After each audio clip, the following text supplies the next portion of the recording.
Yo, we finna get to it, man. Play this little intro right fast. A little bit behind, but nevertheless, man, what's up, man? How we feeling? Let's get this little intro going. Man, I be running behind so much come on, man, to where I be having to hop on right at the time. It's 3:34, man. God damn it. So let's crank it up. So man, how y'all feeling? I see we got some comments and everything, man. How y'all feeling? Oh shit. Steve Elward. Misha, you man, shout out to you, Misha. You pulled up right away tonight. Hold on, let me go ahead and get this what's the name jumping right fast. We gonna get right back to it. Man, y'all get your popcorn and shit tonight because we got some shit that we gonna go into. We're gonna share and we're gonna get it popping. So without further ado, a shout out DMV, Steven. What it do, man? How y'all feeling? Let's see, share screen. Let's get this intro going. And for some reason, I restarted my computer, man. So I won't be having those problems tonight, but we don't know. Hey Tam, how you doing, love? So let's go ahead and get this cracking, and I'll be right back. Late nights. Open mics. Truth only move when the room got order. Mr. Peppers and Prime on the control. Welcome to Charlie Chan TV. Yeah. Three beautiful women, a whole panel in a vibe. Vibing with me, she set the tone when she look you in your eyes. Tam talk straight, no filter, no disguise. And a smooth with it, every word calm but precise. Chat going crazy, yeah, the numbers stay live. Everybody got opinions when the combo get tight. Different views, same table, respect, stay intact. Late night panels where the feelings meet fat. No retreat.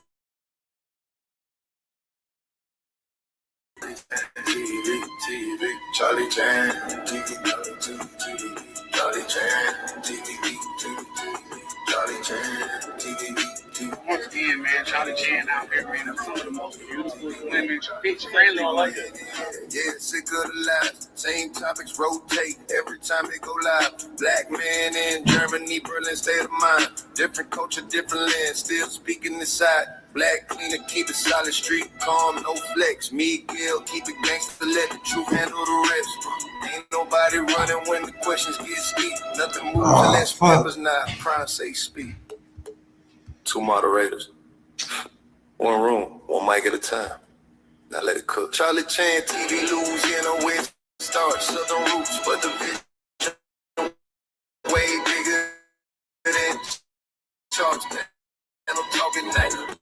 Chat, but he said cam up, Charlie, yeah, pressure like that. Hey, the travel POV, not a hey, late nights, hey, don't sleep, real talk, raw speech, Peppers Prime, crowd loud, Charlie Chan,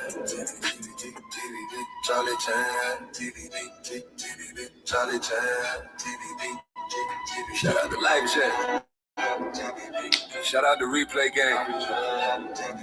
Shout out to supporters who keep the lights on. If you're here every night, we see you. Let's talk. Charlie Chan TV. Charlie Chan TV. We out here at Ryan Party, man. This number right now, man. My list, man. Yeah, and we in this thing, man. How y'all feeling? Tam, what's up? Yeah, I don't know. I still ain't sat down to make a new song yet, but I still think that song dope. I know Misha, bro ain't make the song, but I still think it's dope. And even Rainier put his stamp on it. He said that was hard, but yeah, that's what's up. What happened to your song, Misha? I know POV had said you had put one together. So yeah, what happened to that? Yeah, no, we in here kicking it, man. It's Well, what's been catching my attention is what's going on in these YouTube streets. But yeah, man, shout out to Misha. I'm here with the YT family. You know what I mean? Like kicking it with y'all. Feel like I'm at home when I'm kicking it with y'all. DMV was good, my good brother. Misha, the one and only. Goddamn it, Tam. Shout out to you, love. You said I have to put the intro together. Yeah, for sure. Like say, man, believe it or not, I worked probably a day and a half putting all those damn clips together because I had to go fish them out through my memory and my computer, put them in there, size them down, make sure. If you notice, when at the beginning, I was trying to make the clips come in as the beat changed, so that shit got tiresome very fast though. But yeah, no, man, we in here kicking it, man. Like say, man, shout out to the YT family, man. So yeah, man. Like I say, what's going on right now, just as far as like the internet go, because I'm so happy that they're not talking about the travel community and shit like that. I think we did as travelers what we should have done. We just let them have it because sooner or later they're gonna turn on themselves. O'Shea Duke Jackson, well, I can't say he turned on but he's still keeping his same stance. But Anton Daniel, the shit with Mika, they got the lead attorney. It's like the whole black YouTube space is going nuts right now. They got was it Lakeisha or something like that? She's going in on Mika. House of Hypocrites got them going in on Anton. I think Corey about to crumble because. Man, yeah, because it got deep. It's getting deep. You know what I mean? And once again, I'm so happy to where we not at the center of the top of the conversation to where we could just sit back and now it's our time to observe them, to talk about them, in my opinion.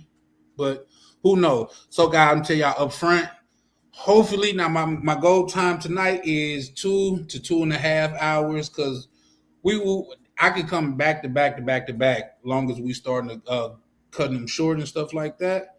But that's my goal tonight. So I'm gonna need y'all I'm supposed to have a live counter up here. I don't know what's going on with that. But amongst that, bro, I want to tell y'all, man, if you ain't hit the like and subscribe button yet, bro, what are you doing? It's free. It's free. I'm not charging you for it or nothing, man. It's free. Oh shit, let me see if I can. So yeah, y'all make sure to hit the like and subscribe button, man, because we're gonna be kicking it over here. The more y'all like and subscribe, the more I could drop these videos every day. But other than that, bro, I'll be working. I'm probably the hardest working non-job having person that anybody know. Well, shout out to my good brother right there because I know he out there going hard too. But yeah. Without a job, I'm out here doing me. That's a fact, though. I still ain't got to that video to where he said you've been chopping up the lives into shorts and smaller clips by now, or no? Not yet, bro. I'm gonna get around to it. Like say, probably tomorrow. I'm more than likely not gonna go live tomorrow because who watching the fight? If you're watching the fight, man, put your hand and make yourself known. I'm watching the fight. Keeping it a buck. Although Ryan Garcia is supposed to win, I don't want to win. I don't fuck with Ryan Garcia. Like, see, here's the thing. When you say certain stuff, man, words are like toothpaste, man. Once it's out, you can't put it back in. And for some reason, shout out to Young Carl, I feel like that deserves a pause. But Ryan Garcia has been saying some crazy shit, man. And that's just like Shakur Stevenson beat goddamn Teofimo Lopez so bad that he apologized for slavery. You know what I mean? Like, man, I'm sorry, man. What happened to y'all? I shouldn't have said nothing. And man, he put pause on that man. I'm talking about, you know how, like, say your homeboy get into a fight or something, and goddamn he beating the other dude up so bad to you, low key, like, just hit him back. Just fight. Like, damn. Like that's how it was with goddamn Shakur Stevenson and Teofimo Lopez. man, just get in a punch or something, bro. Like, if you're gonna cheat, this is the point to where you do it, because that man beat the shit out of you, man. Like, he made you look like an amateur, bro. Hey, what's good, Two-Tone? But yeah, who watching the fight tomorrow? I think well, it's not. I think it's Mario Barrios and Ryan Garcia fight. I don't know what the fuck they feel so special about Ryan Garcia. He done got like a couple title shots back to back, and he losing them. You know, like Rolly Romero, I think he's good. Y'all know I know boxing and shit like that. But Rolly Romero, I think he's good, but he's not an A-level fighter like Shakur Stevenson, Devin Haney, Tank Davis. I think Keyshawn Davis is a A-level fighter. He went to the Olympics and shit. But yeah, I'm saying all of that to say I'm watching the fight tomorrow, so I'm definitely not gonna go live tomorrow. I don't know, man. What y'all think? I'm thinking about. I probably should try an earlier live, probably like 4 or 5 o'clock, just to see what it hit for. But man, last night I think it was a dope ass live. Stayed a little bit longer than I wanted to, but it wasn't nearly as long as it usually be. So we're making progress over here, man. Charlie Chan Nation, we goddamn it, we're making progress over here. So but yeah, no, I got and I got into all that to say I'm gonna try to start clipping up shit Saturday, but once again, I got over 100 hours of live stream, and to watch all of that and then go in and clip up the parts and shit that's like that I feel super dope and stuff like that, it's gonna take some time. I'm gonna have to do it as I go. Yeah, that's what I'm thinking too, bro. I'm thinking about testing out just different times to see what work and stuff like that. Y'all know I'm still growing over here, man. So, man, shout out to the community, bro, because I really, really appreciate y'all. Like I said, I talk to like some people a part of this community more than I talk to people in my family. By far. You know what I mean? I talk. Okay. Family, that sounds. I talk to his and I talk to my brothers. That's another reason why I got on late tonight, because I was talking to one of my brothers, because we rarely talk, and I had to hit him up and ask him about something. Sticking to the plan. Well, I might drink tomorrow because of the fight, but still drinking water, not drinking on screen. But yeah, no, that I'm definitely on that. Wanna just try different times, try different things, see how it stick. Because, like I say, yesterday we did what 3.5 hours, and I think we still did some decent. Some decent watch hours and stuff like that. So, man, with the help of y'all, bro, I'm figuring it out, man. So yeah, I might try to go live tomorrow, but it depends on how tonight go. Once I get off, can I get some work done and things of that nature? So yeah, we on it. I don't know, for some reason I feel like somebody playing with my thermostat, because since I done came home, like goddamn, it got hot as hell in my crib, which is crazy. But yeah, man, like I said, I'm gonna drop the link super fast tonight, because we could go and get in the kitchen, get it cooking and shit. But yeah, man, what y'all think? I'm well, depending on if y'all watching, because I pay close attention to these YouTube streets. The thing with Corey Holcomb, when it all started, bro, I felt like Corey Holcomb was a real one, man. You know what I mean? It's showing his buster side, man. I ain't gonna lie to you. All of this shit coming out showing Corey Holcomb buster side. If anybody thought Anton Daniels was a street guy, you don't really know street guys. Like, he's not a street nigga. You can tell by the way he carries himself and the thing he say out his fucking mouth that he's not a street guy. But the street guy that was supposed to be Corey Holcomb, man, he turning out to be a buster, bro. You know what I mean? Let's just keep it a buck. Hey, little drinky drink. Shout out to Misha. What it do? Boxley, you said you agree with what part? Because I know Boxley, shout out to Boxley. Whatever he feel 100%. There's no that, and that's why I fuck with brothers like Boxley, because it's no scrabbling in the fence with him. You know what I mean? There's no scrabbling in the fence with some brothers. Like, they either got a clear side that they stand on, or they don't give a fuck. Point blank, period. You know what I mean? So shout out to Boxley. Now I feel you. Misha. I might have a drink tomorrow, but believe it or not, bro, once it's easier for me to quit than to quit, drink a little bit, then quit again. You know what I mean? Like say my progress was thrown all the way off, but I'm having some company this weekend because, as you know, the 3 pillars, I cut out women, drinking, and smoking. So this weekend I might do a little bit of everything. You know what I mean? You agree?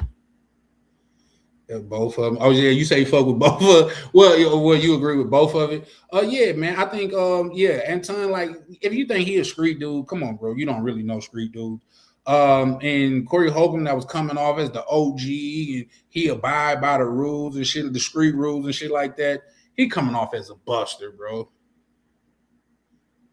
No, both of them has fucked up though, Boxley, but I can tell you who feeling the brunt of it is Corey Holcomb. Corey Holcomb. I'm gonna tell you one thing I don't respect about what Corey Holcomb got going on. You got you for one, you call Anton out for kissing the ass of white people and all of that shit, which hey, sometimes we do. I'm not on the side either or when it comes to that. But you got everything to say about people in the black community as you being a black person and you talking about you black this, black that, and everything else. But when Harvey Levy put your ass out and he the real motherfucker that what you could call backdoorian, you ain't said shit about him. Unless I missed it. But you call Lead a backdoorian person, you call Anton backdoorian, you call everybody that every man that you ever ran across and you guys don't get along with, you call him backdoorian. But the real nigga that everybody knows backdoorian, you don't say nothing to him. Why is it? Because he white? You know what I mean? So yeah. He said he was part-time drinking. Sometimes, bro. Sometimes it's just like right now, bro. It's first. It's third and first, man. I gotta get it across the goal line, man. I gotta get it. I mean, 3rd and 1. I gotta get across the goal line. So that's why I be focusing in so much. Like, bro, you know how much I be wanting to play Call of Duty on my TV, bro. I just want to. I contemplate that a lot. Go and give me a screaming Xbox or PlayStation and go ahead hook because I will murder a lot. Well, no, that come out wrong. On Call of Duty, I will, yeah. A lot of you can't see me for real. But you said you are not interested. Elaborate. Say Anton is emotional about everything, as his wife said. Yeah, I guess. Yeah, elaborate what you mean by that, bro. But yeah, like just in my opinion, I think Corey Holcomb is taking the brunt of it just because for one, he's losing money. The little chick that came out and the video surface of him putting no, I'm not entertained by him, if that's what you mean. But like say that came out. So then, oh man, he said the horriblest things about children. Like, come on, bro, you PDFing out here, man. Like, come on, man. Like, comedy gotta have a limit somewhere. Yeah, for sure. Like, yeah, no, people, that's what I do, bro. Just because that's why I don't smoke like that, because I gotta focus. If I'm too busy playing games and smoking and chasing women and shit like that, where do it come time in to get bread, man? Everybody want to live these rapper lives and shit like that. Don't realize majority of rappers end up back in the hood with you. And they had every chance in the world. You know what I mean? So, yeah, no. That focus is like, who said that? I think I heard Fabulous say that. He said, my main focus is to remain focused. So, I don't play games. I don't even go to clubs like that no more. Some have to smoke to stay focused. Do they though? That's my question. Do they though? Like, I could get it, like, say, because, like, shout out to Webby, down south rapper. If y'all don't know who Webby is, you know what I mean. Got them music down. But he said if it weren't for Baby Bop, I would have downed you niggas years ago. Which, man, if it weren't for me like smoking, getting high, man, I would have been did something to you niggas. So I get that. You know what I mean? But To smoke, you said I'm focused on it. Baby. Well, you ain't gotta you put on your 3D glasses because I'm coming at you, goddamn it, like a 3D movie, love. But yeah, no, I don't need like no. I don't know. Well, there is some type. There's some like they got indicas, they got sativas, they got hybrids and things of that nature. But and I have smoked some shit to where it made me hyper focused. You know what I mean? But other than that, bro, like, and that's very few and far between. So I really don't like just be throwing it because when you getting your shit from a nigga named Tyrone that's standing in front of the gas station, like he can't. Yeah, this is a hybrid, nigga. You don't know. You bought that nigga from a nigga named Ping or Yang or some shit, bro. You don't know for real. But yeah. But other than that, bro, yeah, no, I just be trying to lock in because when I smoke, what happened? Now I come up with some of my best ideas because my mind just be wandering and shit like that. But focus weed, yeah, for sure. My mind just be wondering and shit like that. But as far as just focusing in on work, I just can't do it. I just can't do it as far as smoking and drinking. Like say when I especially when I think about drinking and having a cigar, I more or less think about relaxing and taking a moment to enjoy life. You know what I mean? Just taking because I don't want to work myself to death, but shit, it's better that than fucking being fucked up. You know what I mean?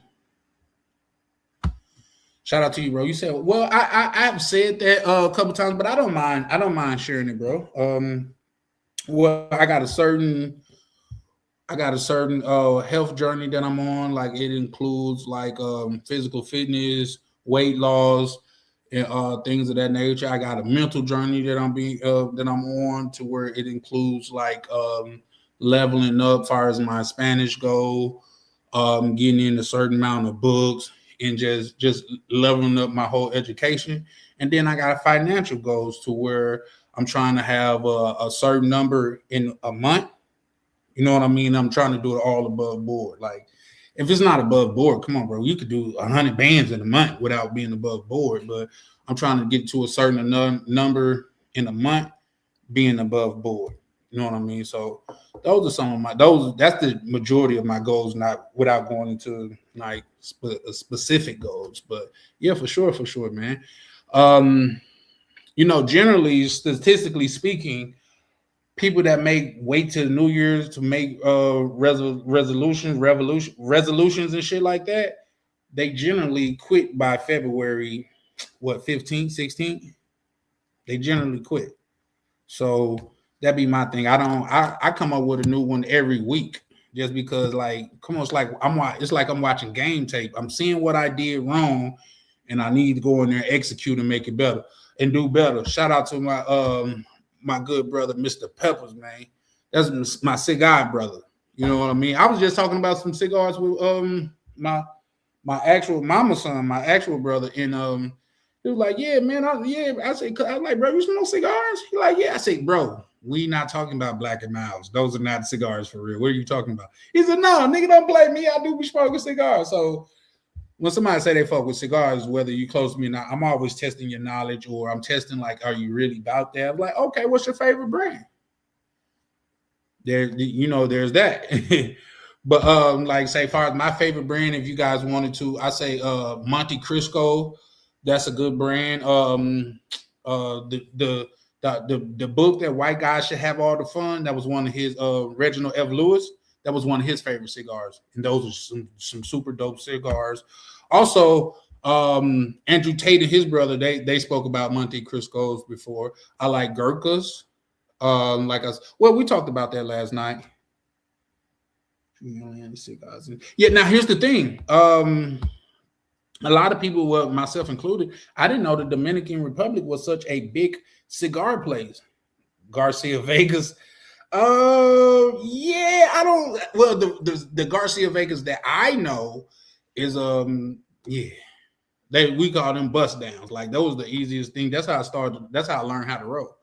But the DR is a big cigar place. I didn't really know that at first, but once I sat there and I went to that cigar lounge and I really got to smoking those cigars, I was like, man, this bitch just tastes fresh. And it's like, oh, because they're made here, this, that, and the third. And she went into a whole history of it. And it was intriguing, except I was drinking, so I couldn't really indulge the way that I wanted to because I was literally at the cigar bar.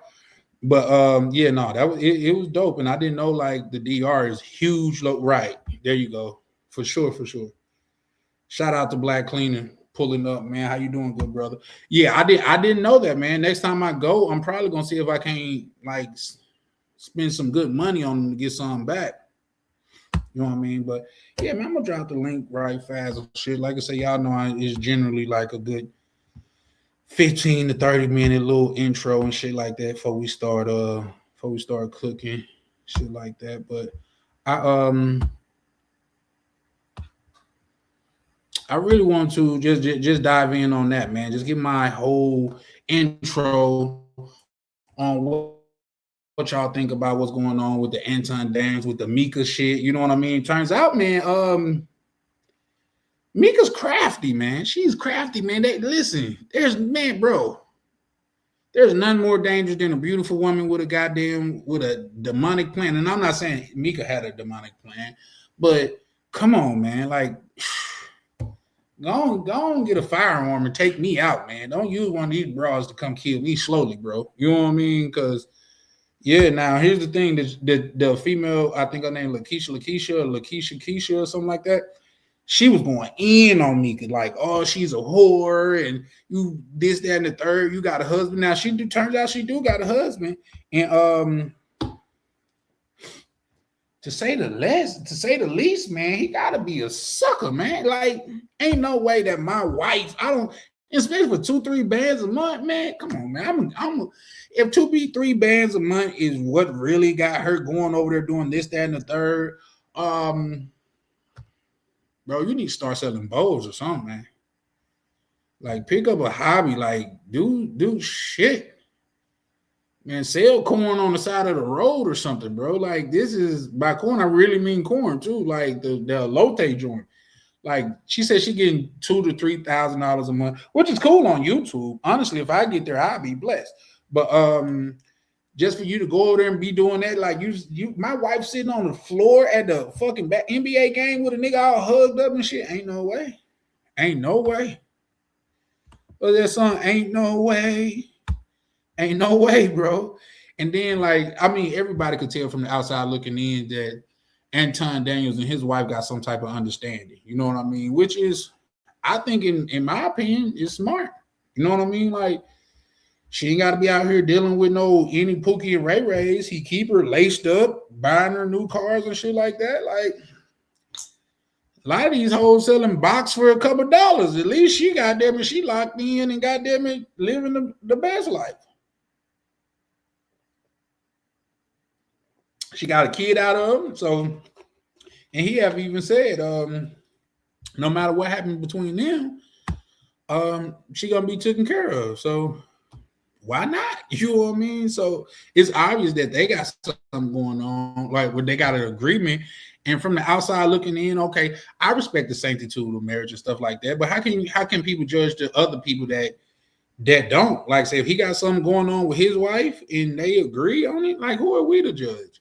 But when he bring into that Christianity shit, I think that kind of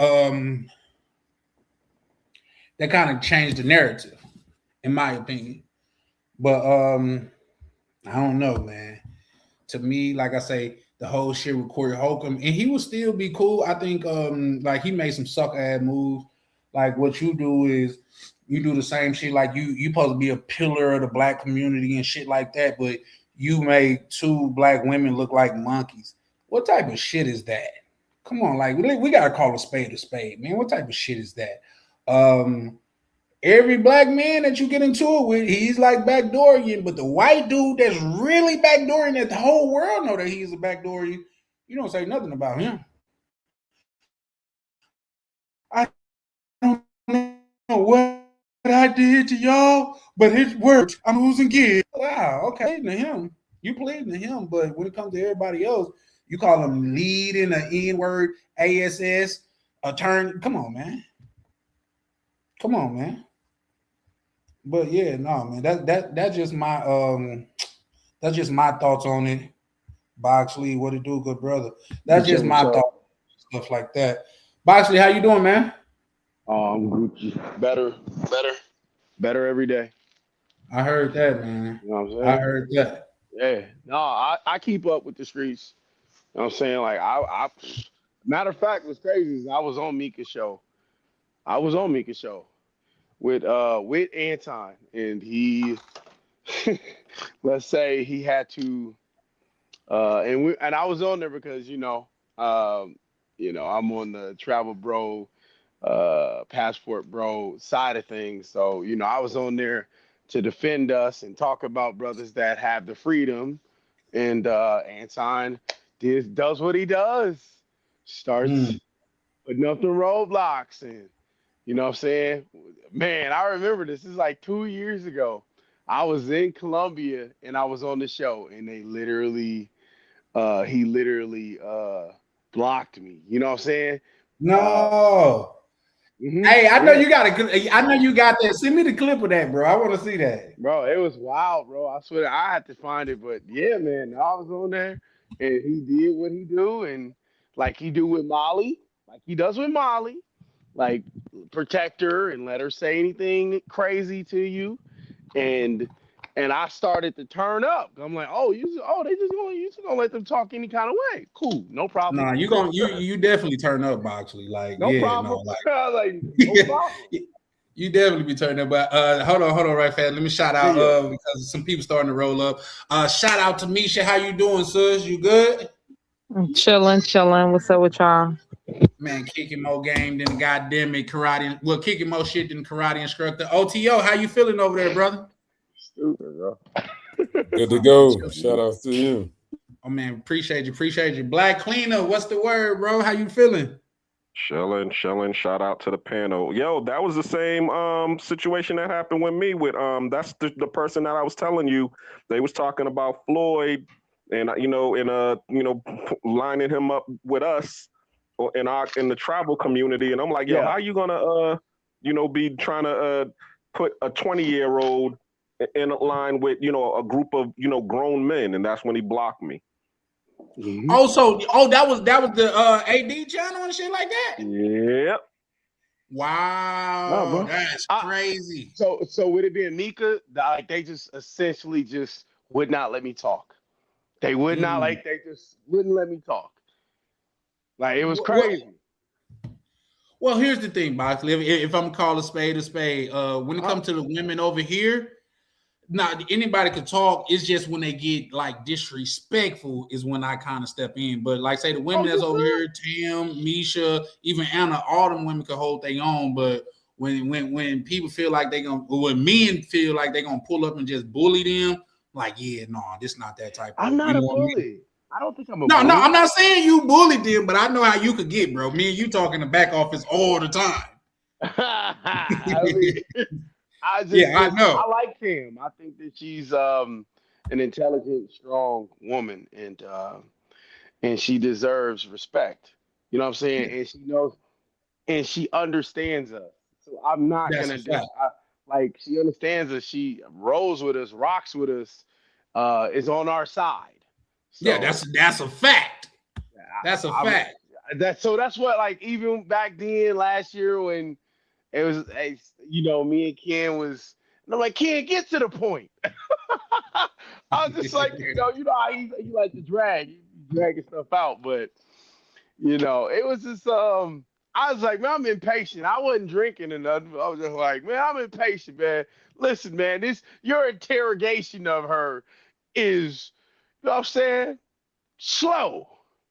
He was like Matlocking her. You know what I'm saying? Yeah, he definitely was. He definitely coming like was. Matlock. Just like that old man setting her up for her to admit you're guilty.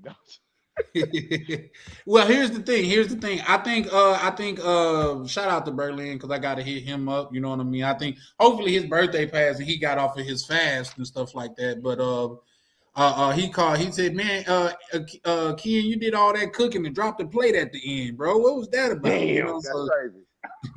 Shout out to that. But real quick, hey Tim, how you doing, love?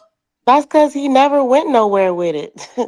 No, and that's why Berlin was calling him out. He was like, "Bro, you was building up to something, and at the end, it was just a dud." You know what I mean? So That's what it is. But shout out to Ken. I fucks with him. Ken, you can tell he's a smart man, but sometimes going back and forth with people is not everybody's strong suit.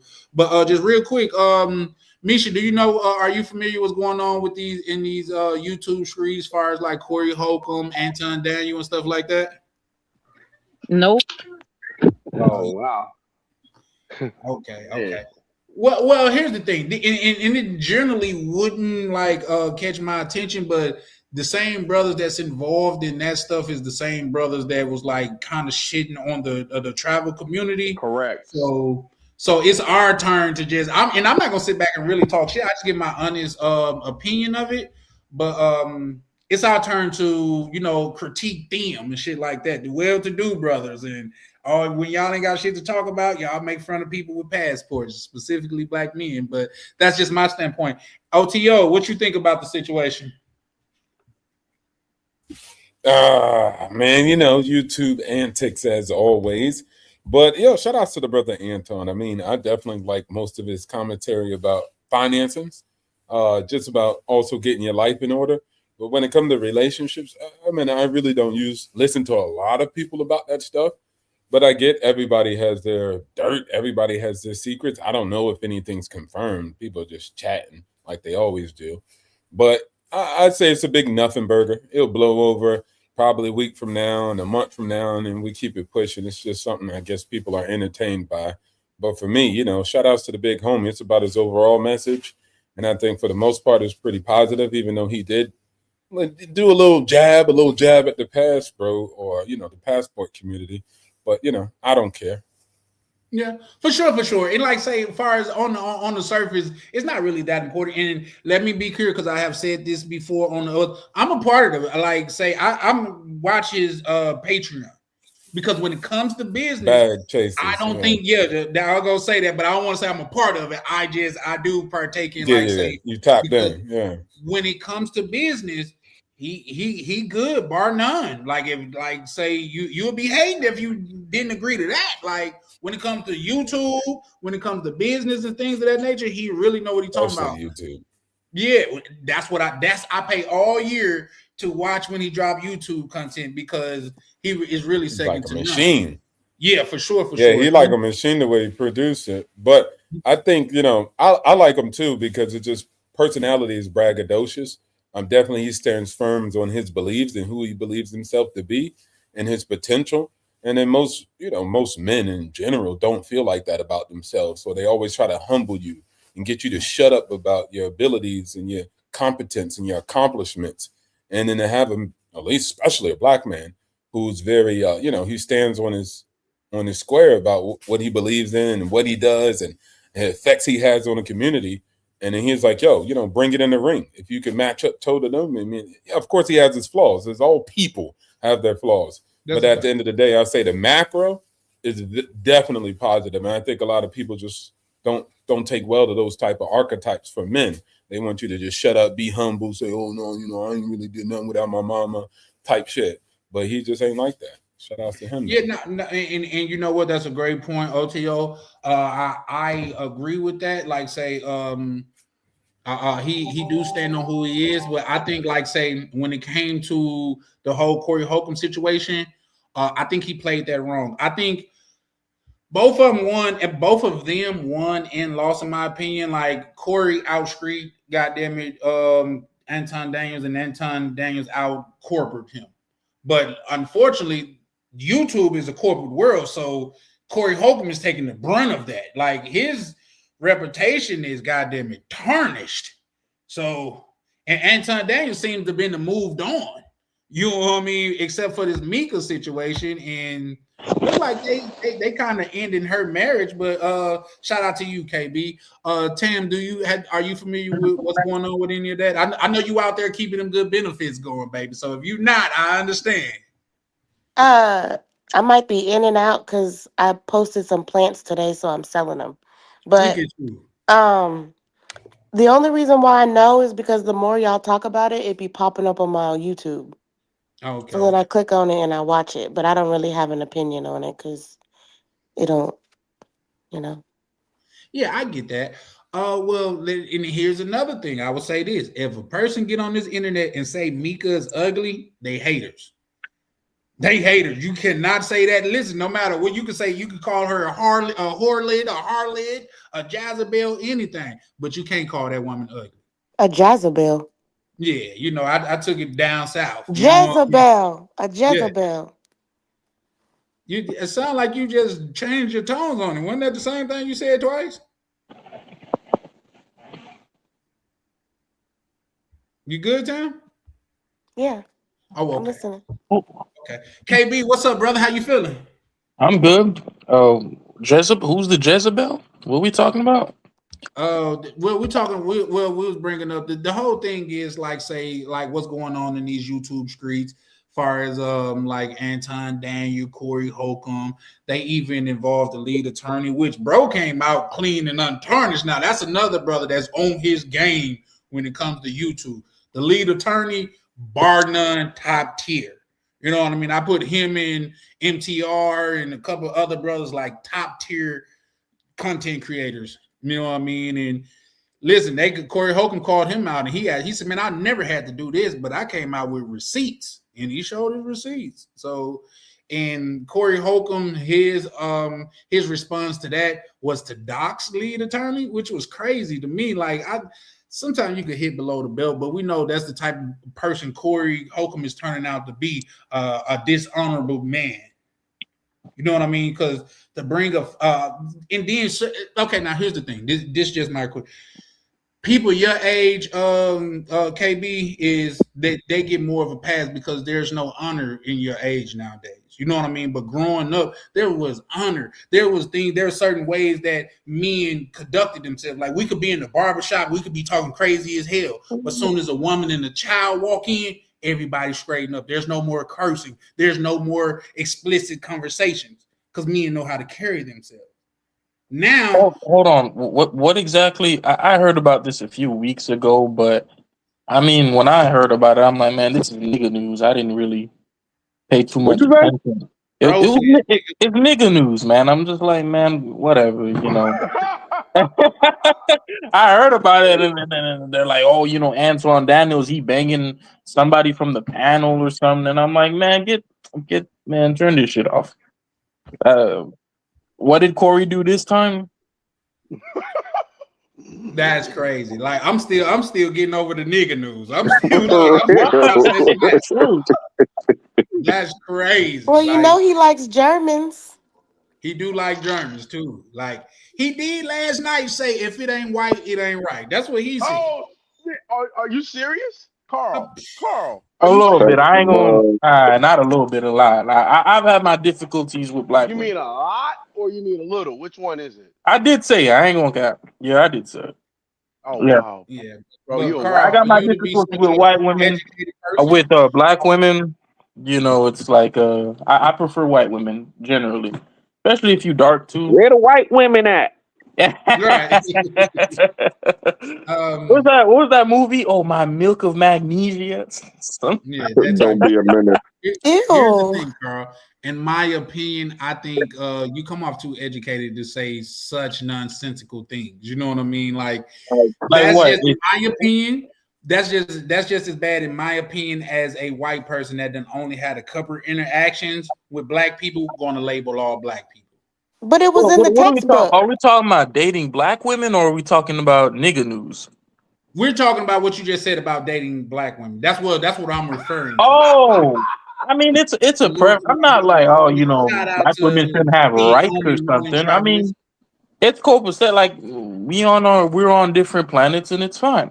It's just not. You gotta understand. It's not necessarily the color of the skin. I don't have a problem with Venezuelan black women or Haitian black women, but American black women, I tend to steer clear a little bit. I ain't gonna lie. Wait, I must have missed that. Venezuela and Haiti is Americans. What you mean? I'm Haitian. Haitian people are black They're too. Americans too. It's different. It's different. The culture is different. The whole mentality is different. Well, You know, from my standpoint, I'm not going to be on this great internet of ours as a black man, specifically speaking about black women. I say a Western mindset. what? Listen, That's I didn't say there was anything wrong with them. I just said you I don't know said. them. That's all. I ain't say. I just said I had difficulties. You know, if you know other people that works for them, more power Acquiring to them? you. And You that's know, why he be dealing with them poppies in Bogota. I ain't man. Oh, poppies. Hey, we're not going to even rekindle that. We're not going to even rekindle that because he said some wild Stop shit. it, Carl. Hey, That's Ronan. Hey, not what POV. Hey, happened. You see, Lee. that's not even what they taking me. This is what happened, right? So I said, Carl, you "Oh, like the Malo Poppy is coming to Bogota." Okay, Carl, but you You get did what that I'm to saying? everybody else too. Out So of context. pause. Yep, that's a All fact. right, okay. I mean, I guess Shout out, someone misheard. hold on, KB. Hold on, right fast, KB. Shout out to Ronan's Traveler. He said, salute to O2O, my brother, Sigma Phi. Semper Fi, not Sigma Phi. Yeah, there you go. Charlie. Hey, Charlie. Yes, Do you understand yes, sir. what the women? What do you understand? What most of the average-looking women in Bogota look like, bro? It's like I don't. flatback city, bro. That's Like, not true. That's not true. stop it, Carl. That's Carl, not true, bro. how That's many not. times you been there? How many times you been there? I've been there once already. That's not true. I've already, dog. I got you beat, man. Like I'm like 50. I'm 50 trips deep. And to When I go Bogota? out, remember, like I said, remember, Charlie, back chat. Remember when y'all came at me last year? Oh, because they were contesting how long I stay in Colombia, right? Remember that, Charlie? Oh, and I'm telling you, I stay there for weeks. Weeks. Well, How the long thing is like for a woman, the most important thing isn't her body. Sometimes dealing with women in Medellin, they scandalous. So I Which drank from women? that. Which women? Scandalous? Yeah, which No, I'm women? saying women from Medellin. So that's Which why like part? Which part? the city. The city? Yeah, the It's city. big. Medellin is a big Medellin is city. made up of 17 cities. Which one? Well, it's not 17 cities. It's Medellin, and then there's barrios. Brother. I'm talking about Medellin Real specifically. quick, There's shout out Medellin to City. Lee Majors. Real quick, guys. Shout out to Lee Majors. He said, first Jesse passed, then KB say this shit. Real. Lee be on it. Hey, shout out to Lee, and then RIP to Jesse, man. Shout out to you, man. But yeah, no, I what I was gonna say. Misha, you want to chime in on that conversation? Misha probably with the little one, guys. So just I'm sorry. What was the question? I'm sorry. No, if you was busy, it's all good. I just asked you, did you want to chime in on what they was just talking about? Which part though? Yeah, which part? I heard something about Carl not wanting to date or like dating black women or something like that. I gotta be honest with you. I think he can't get them. Ooh. Shout out to the Scream sponsor, YV, man. How you doing? We got Tam in the building. What I was going to say. I can't do it. Remember, I'm getting over being sick. Okay. I was sick, man. That sounds awful.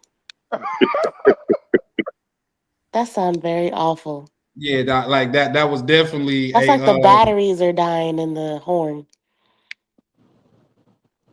Second, I definitely got to get to YV's comment, but shout out to my good brother Ronan Travelers. How you doing, bro? What's going on, people? Man, kicking it, man. Just give y'all a heads up. Now, correct me if I'm wrong, Ronan. He do not deal with Anton at all. Like he don't like. He got some illustrations of Anton Daniels that's crazy. You want me to play him? Yeah, you can play him. Hold on, I'm gonna upload a couple of the animations I did of him. Hold on. But go ahead, you can talk while I'm doing that. I think anybody is entitled to their preference. Just don't talk bad about other people. Yeah, I get that. KB, real fast. Let me read this. To hold on. I want you to think. He said, want to know what I'm disheartened about?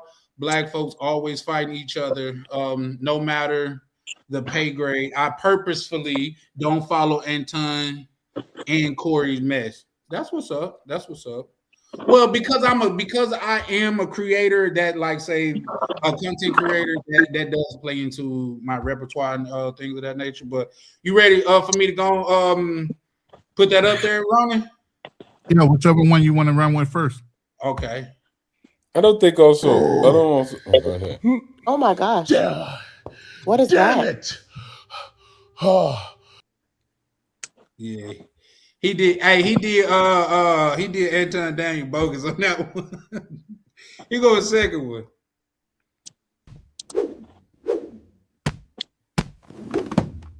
I'm the king of Detroit. King of Detroit. Is that from one of his lives? He's from Detroit. Yeah, he's from Detroit. Yeah, he cool. Motor City. Bro is impactful in, like I say, far as from a business standpoint.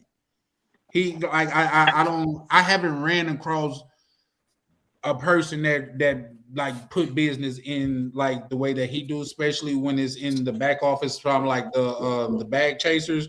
He really break it down. And not only that, like, he shows numbers on YouTube, but he really showed numbers in the back office. He's showing like how to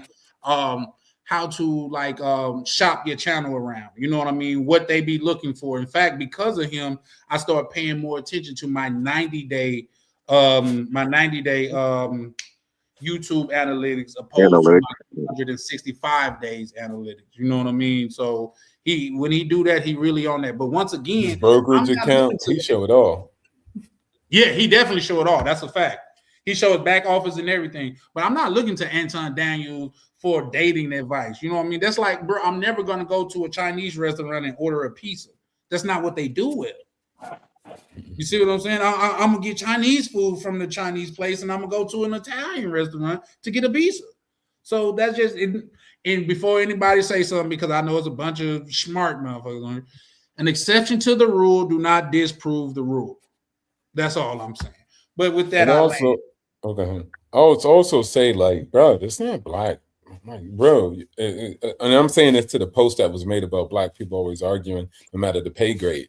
I never seen David Smith arguing. I never seen Marcus Brown arguing. These are phenomenal YouTubers. I Show Speed.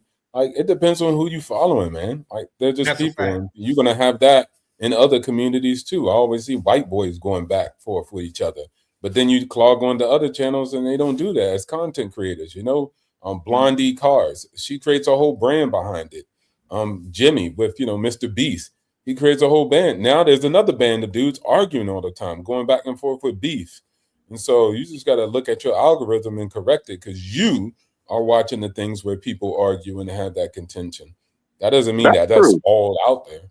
No, that's a fact. But to his point, he said he purposely don't follow them for that. But also, man, I got to get my hats off to I Show Speed, because even in messed up situations, he still stands solid. Like, where you can see where they're being racist to him, and he still stands solid. So shout out to that. He's a big homie, a true ambassador. Don't be thrown off by another person's words.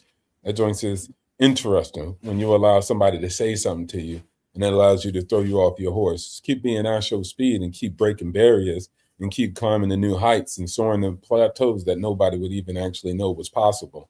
So I think in the future, he's definitely going to be way bigger than what he is today. He's going to be up there banging with Mr. Beast.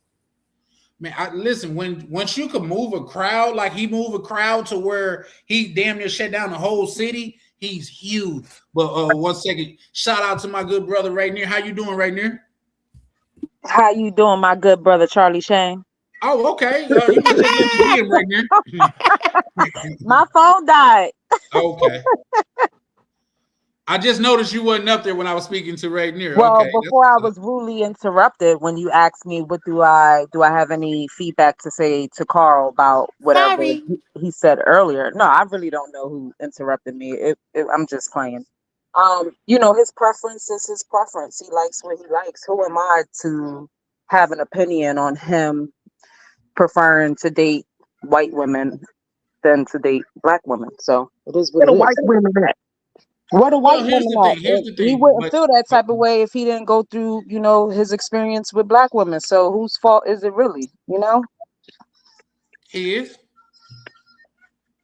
Shit, what did I even do? I just said You I could got a preference. you could have chose better, brother. You just said it was difficult If you for would have met those you. women at church, you probably would have had a different outcome. I'm just You know what's funny? Go ahead. When life pushes you around, you're supposed to push back, and a lot of times we don't want to, deal with the, as you were saying, the pressure that goes on with dealing in our society, because there is a pressure there, because a lot of us are in a survival mode mentality, in a survival mindset. So it's like, something, I'm not there anymore. I'm going to go deal with the people who are on my same level. And what you start to see is the people who are on that, love and belonging, like even here in Panama, you know what I'm saying? I could easily go get me a regular Blanca Panamanian chick and won't have any of the problems that I'm experiencing dealing with the Afro Latinas here. But the problem is that I don't want to. No, when did you wait? Quit with the Luther, man. But the point is, especially Luther. I'm sorry, not Luther. You always talking about love. He's like, can't get nobody else to love me. Luther was a diva. But let me get to my point. Baby, I know it's difficult, but we gonna go through. Luther, you gotta sing somebody like goddamn it. What's the dude the name in jail? Tory Lanez. Teddy Pendergrass. Yeah, no, he too young to even talk about Teddy Pendergrass. He can only quote Tory Lanez or Tyrese. Chris Brown. Them new niggas. I don't know about Chris Brown. Chris Brown is kind of crazy, but I never heard anything bad about Luther Vandross. Hey, Cleaner just said, when life pushes you, you push back. So Cleaner, you talking about he's supposed to be pushing them big women? I don't date big women at all. Trust me. After my baby mama, I was done. But anyway. Hey, Carl. Hey, that story where you talk about the biggest girl that was eating a hamburger, bro. That was the wildest story I've ever heard. All right, let Black Feeling finish. The point that I was just trying to make was, the point that I was trying to make is, when you deal with your people, a lot of the times we are in that, underground economy, or we're in that working class situation. So therefore, they're gonna be a little bit more tougher on the skin, because they're in that working class mindset, and that's what you're dealing with. You're dealing with that pressure. I mean, it's easy, and I was watching what's it called, and then I'm gonna finish here. I was watching Atlanta, and they was talking about it was the Drake. It's all fake. There ain't no Drake Champagne Poppy episode, and this chick, she was a black chick, and she was chasing this baller, and then when she went to the party to go see the baller, he was there with a white woman. And, she's all, and the white women are sitting there talking to her like, I can't stand women like you, you taking our men and this, that, and the other. And then the white woman was saying, well, I was there from day one. I was there, before he became the baller that he is. I was there in college, helping him with his homework. I was, going there, through thick and thin. What do you have to say about that? And then the sister was like, man, I ain't got no time for that. I got my own problems that I got to be dealing with. You know what I'm saying? I'm looking for some help. And that's really what goes on with, our sisters. It's like, yo, I got my own problems. I don't have time to be trying to stick with you through thick and thin. It was easy for you because you can't, I mean, your parents already paved the way for you. So it was easy for you to be in the dorm room, laying up with him and helping him with his homework because you was already paid. You already had money. I'm struggling. So that's really what. Go ahead. I want to hear the pushback. I'm done. See, I ain't even saying white women. I meant like Hispanics, Haitians too. They're working. I'm gonna get to that. Hold on, I'm gonna get to that because I gotta definitely read YV come in. But here's the thing, Black Cleaner. When I was taking business class here, it was one of those classes that what you got a scholarship into because everybody didn't get accepted. What the instructor do was, which we actually had a real business and showed us numbers and stuff like this. And this was over a decade ago, like maybe even 15 years ago. He said, listen, if you miss 2 classes, he said, just don't come back. He said, I'm not mad at you. I'm not upset. He said, but life don't stop for you. You don't not, he said, the girl that got a baby and didn't make it to the goddamn interview, life is not going to reward her. The life is going to reward the different chick that got a baby, but she looked ahead and had a babysitter for her to get to the job interview. You see what I'm saying? I'm saying that to say, like,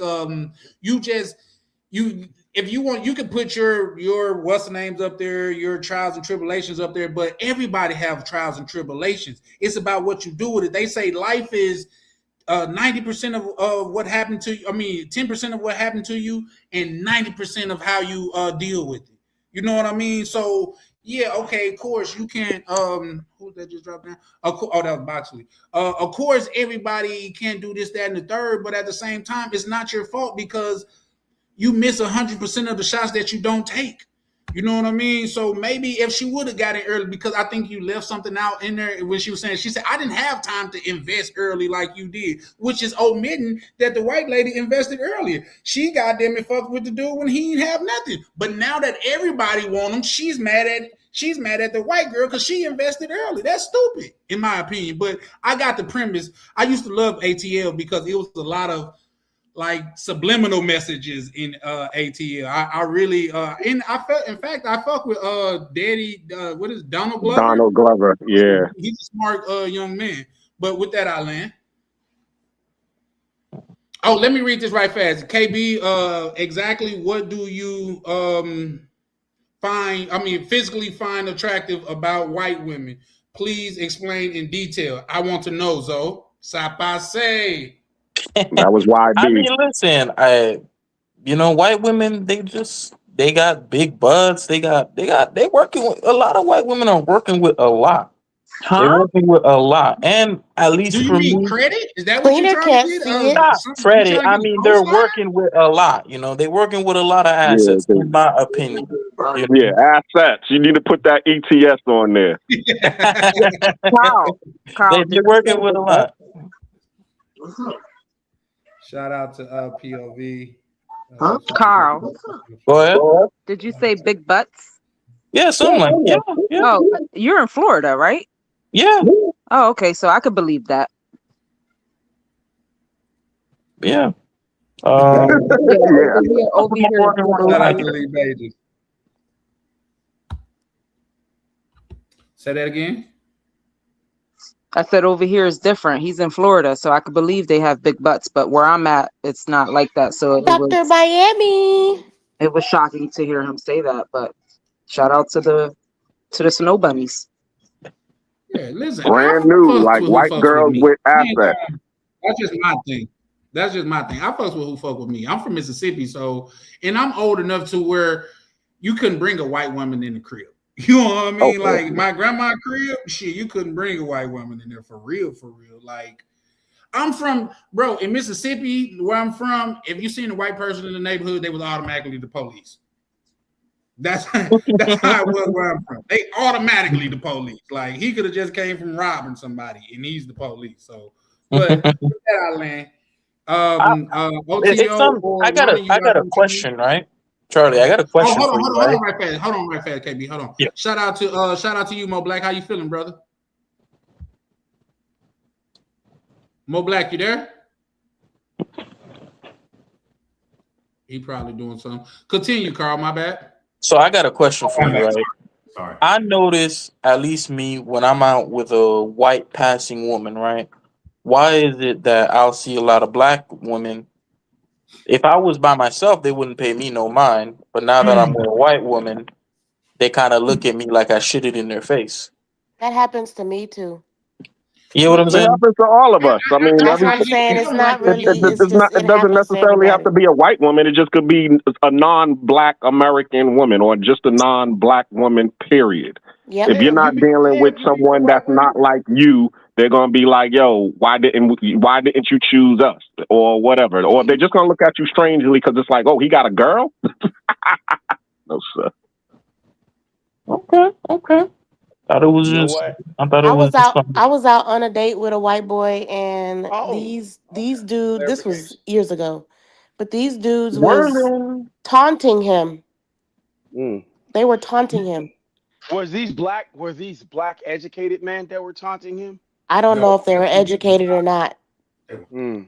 So Come we on. were at but for perspective, we were in a higher end restaurant. So it wasn't like we was out on the streets. We were at a table at a higher Yeah. end restaurant. So And Pookie they were and Ray Ray taunting was him black. at the table. Yes. That's crazy that Yeah. they let Pookie that So they it's let just the Pookie and fact Ray of Ray it's in. not just black women doing it, black men do it as well. Yeah, but most black men could give 2 cents who a black woman. Exactly. No, that is true. That's Most true. brothers Most do not care. That's your business. Yeah, you couldn't And pay me that's to how I feel about it. But I even have dude on my Instagram and my Snapchat. Oh, you like them Spanish men. Da-da-da. Mind you, they be banging down Becky every weekend. So why you worried about what I'm doing? Exactly. That's my whole thing is I How you don't know care it's who just on you the date. Why weekend? you worried about who I date? Because those are weak guys. Well, It's weird. overwhelmingly, if we're being like honest, overwhelmingly, I think it happened more to men that date outside of their race than happen to women. Just because the black men, we don't really. I can speak for the majority of us. We don't really care. Like, say, I see, don't like, where to think go? we You got care you at one. Well, where I live, they care. But also, there's not a lot of divestors in with black women. I mean, you have a small community of divestors, but mostly black women stick with their own. Again, I just like who likes me. Everybody just needs to like who likes them. It doesn't matter their color. I guess shape does matter, but you know, color, it shouldn't really Shape don't matter. even matter too. People get with who they get with. That's It is true. what it is. So you like And who you most like. Americans are fat, so I don't even know Yeah. where we're going with that. So at the end of I'm the just day, saying it people is just doesn't. My however whole we thing is go where you're celebrated. Go if you like that, go hang out with it. But don't be worried But about what anybody but else is doing. and then Go too, tell that I to would your add wife. on to that. I kind of just I'm cool with it. I've been traveling overseas. I've been living overseas for about 19 years. You know how many men of different races said effed up stuff? I don't care. They're supposed to say that. I'm getting the girls. You're supposed to dirty Mac. You're That's a lot supposed to of make them. me seem like a Oh, bad deal. we got to elaborate on that, OTO. Uh-oh. Well, you're Okay, supposed to dirty Mac. Okay, They're supposed That's to. wild. If I I'm don't if think I'm he meant if it I in that it, way though, like the way that Charlie's thinking. listen, the way I see it is y'all try to see the world through only your lens. I see it through everybody's lens, right? Fact. If I'm not 6'6" and I don't have a 6-pack and I'm not a multimillionaire, then I'm gonna probably say something sitting there 5'5", no 6-pack, right? But I'm gonna Angry say teeth. something derogatory at that person to be like, man, oh, he a big monkey. Yeah. I got no business. I'm an incel. Maybe I'm not. Maybe I just don't like him. I wanted her, but she didn't want me. So I'm saying you're gonna leave with that man from a different culture. Yeah. What about our culture? That is You think people's there's a bro mentality. code on the Yes. international level? I don't I agree agree. with it. It doesn't matter if I agree with it or not. It matters what they agree with. And they think it's a strategy. I've been with white guys who tapped into me and said, hey, yo, man, my girl don't like black guys. I'm like, you have those conversations with girls? Yes. They sit down their girl and say, have you ever dated a black guy before? Because they say that might be a problem for them. I don't think in those terms, but I don't like here's the black difference. guys. I don't need to go around life doing that because maybe That's I do crazy. get girls. I have experiences with them, so I'm not really stressing. If you don't have experience with girls and you could barely get them, that's your tactic. Everybody has their tactic. Let me give you an example, Charlie. If we go to the wild, there's a lion who says, I'm the alpha, I get all the lioness. What do you think the rest of the lions do? They just sit back and say, all right, you got it? No. They probably dirty Mac when the lion's away, protecting the territory. They bring her flowers. They bring her water. They bring her meat. They let her eat first. They pick through her hair. They like, oh, man, you know, if I was Charlie, I would never leave you behind, girl. I would stay with you all the time. He's not going to fight you and be an alpha and take your girl. Oh, that's what POV be doing. POV be doing That's that. his technique to the box. Every woman, you got to just understand that. Listen, I'm not doing that. Listen, no, I'm not either. But let's let Ronan Ronan chime in. Let's let Ronan chime in, and then we can rebuttal to that. Every woman nowadays either has a second phone or she at least has a list of 5 to 10 dudes on the phone. She can call to fix her car, do whatever. Those dudes are dirty macking. They waiting for your girl to get fucking upset at you, and she gonna pick one of them to take them out to dinner, and she gonna wind up sleeping with one of her friends that are already in the list that have been biding his time because he wasn't the first choice. Every one of those friendly dudes that are in her phone are dirty macking you. No, we're not. That's not true. That's definitely not I've been the dude in the phone. We're not dirty macking. Opportunity to so jump on OTO and Ronan, y'all two on the same page on this one, right? I would assume, right? No, watch this. Yeah, because they both Marines. I'm Navy, we're not dirty macking no damn Marines. We're just waiting our turn. That's all. There you go. Let's change the term. There you go. I got you. I'll take that too. Okay, I'll take that too. Waiting your turn. Respectfully. Some do it disrespectfully. Some do it respectfully. But everybody has an angle. See y'all too. I'm gonna tell y'all this, and this just y'all come off as some sneaky jokers. Then when y'all say that, like you gonna play the friend role for a while. If you were in the Marine Corps around a whole bunch of supposed alpha males, the most competitive ass shit you can be in, and everybody's competing for everything: rank, position, politics, all that shit. You learn real fucking fast how loyal some men can be. Now, when it comes to fighting, we're all going to unite. When it comes to women and all that other shit, bruh, get in line. And you better be. I just never seen that. I can't say I've never seen that, but I've never I never thought that was a viable way of getting a woman. You know what I mean? Like to go. I just think of like how lame your game got to be for you to bring up another man in order. You don't understand as a YouTube contenter, there's been so many times you've been on a live, and after a dude shows a chick, he goes, "When you leave in Thailand or Colombia, can you shoot me her number?" Yeah, exactly. But lazy. Let me add to that. Let me piggyback on that because I just experienced that in Cartagena. Okay, I'm in Cartagena. I'm on Hollywood Beach. Okay, I'm sitting there with 2 sisters. Okay, and I got the Brotherhood from Rooftop Republic sitting behind me, and while they are sitting behind me, there's 2 of them that is like basically talking to the 2 girls that's with me, and I'm like, yo, there's a whole bunch of chicks on Hollywood Beach. Why are you over here trying to holler at the chicks behind my back? Because I'm looking at the beach and I'm eating my fish. And the niggas behind me that the Brotherhood is sitting behind me over there like yo, and trying to get the number, and the chick is looking behind me, and I'm not even paying attention. Well, I mean, I can see the vibes, but it's like, damn, really? You're choosing? They're not loyal because they don't know you. Just like when your girl gets up to go to the bathroom, how many dudes snapping on her arm right quick, trying to get her attention before she gets in the bathroom? But that's different, though. That's different. So I think we'll get a better preference is if let's establish a baseline of what dirty macking is. What dirty macking is for you to put down the man that she's with, which is i.e. you got to bring up another man to gain favor with that woman. That's in my mind was dirty macking, and that's what I've never done. I don't consider it dirty macking unless you know the dude. Other than that, she fair game. So let me ask you, this is strictly the OTO into Ronan. If you seen a chick that you wanted to get with, you seen her dude with another woman, would you tell her? Mm-hmm. No.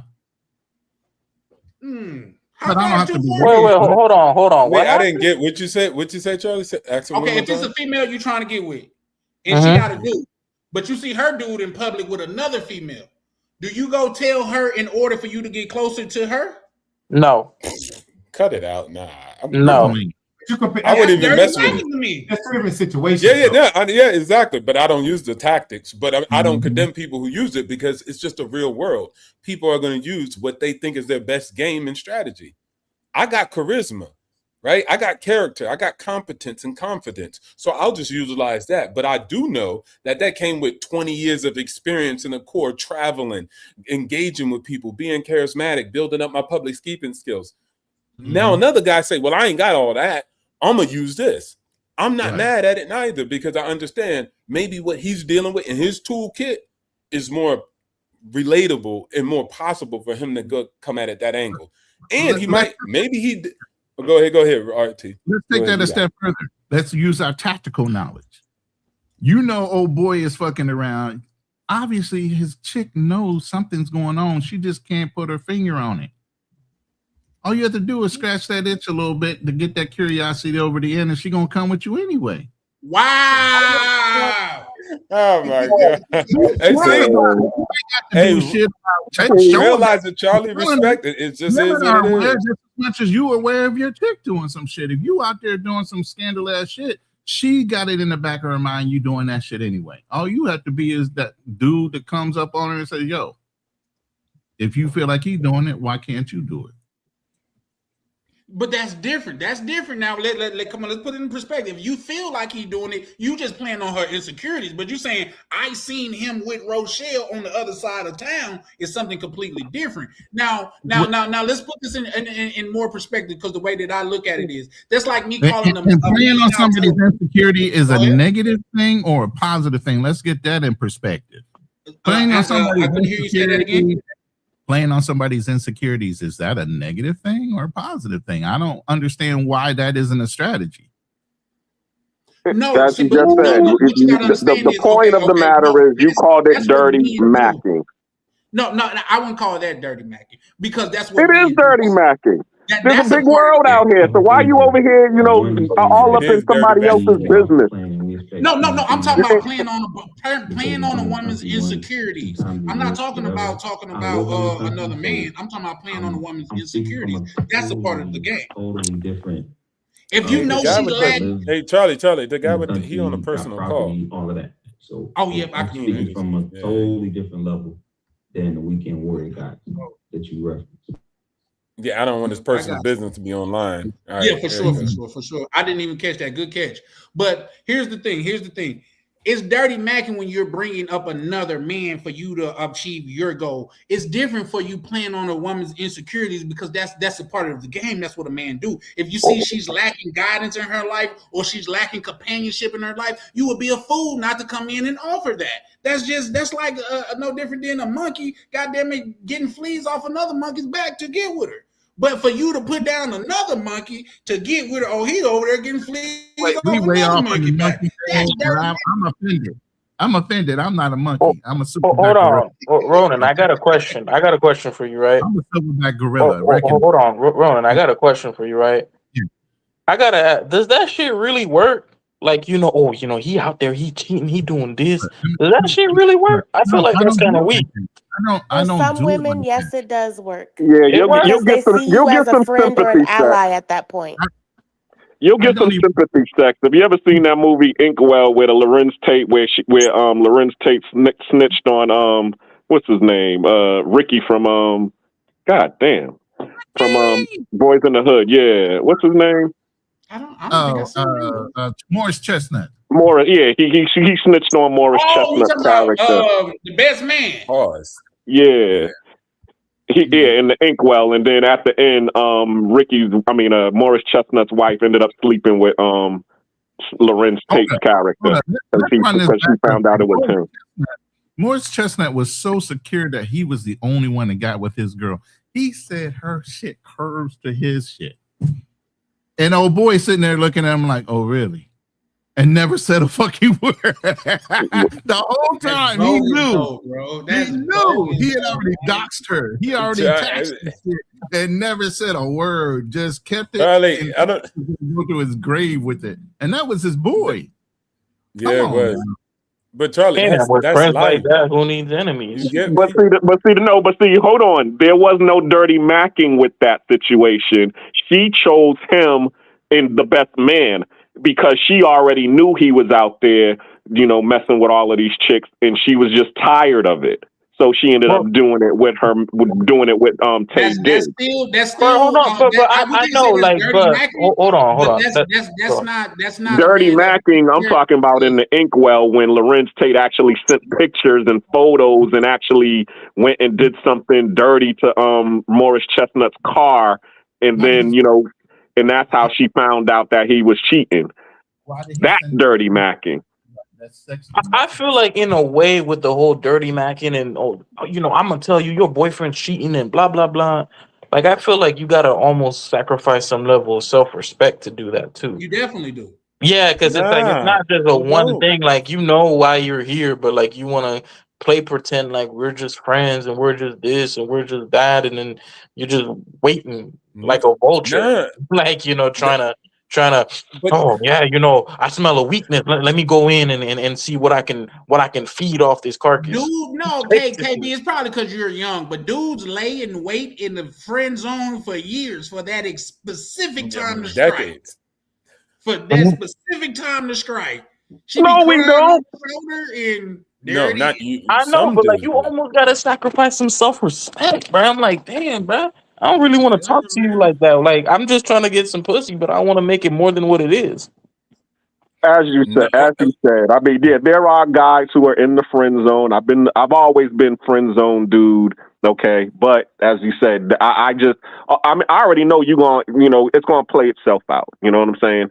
So therefore, all I got to do is just, you know, go do what I'm doing out here, and then when the opportunity.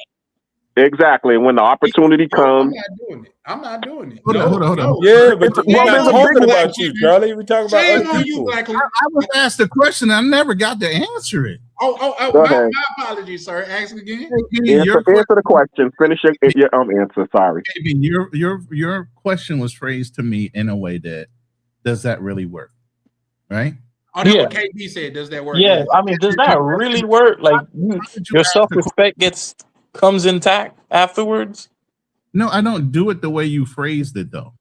All I do is I figure out, because every woman has some toxicity and she has some trauma. Obviously, dealing with a lot of you dirty macking niggas out there. Right? All I do is try to cater towards her personality and the things that she feels like, you know, she feels like is a negative to her, and I enhance those as far as being a positive. I'm always the glass is half full guy. I'm not the doom and gloom guy. And so when I'm sitting around a woman being the glass is half full and everything's positive, that shit is contagious. All you have to do is be a good guy, be a happy guy, be an honest guy.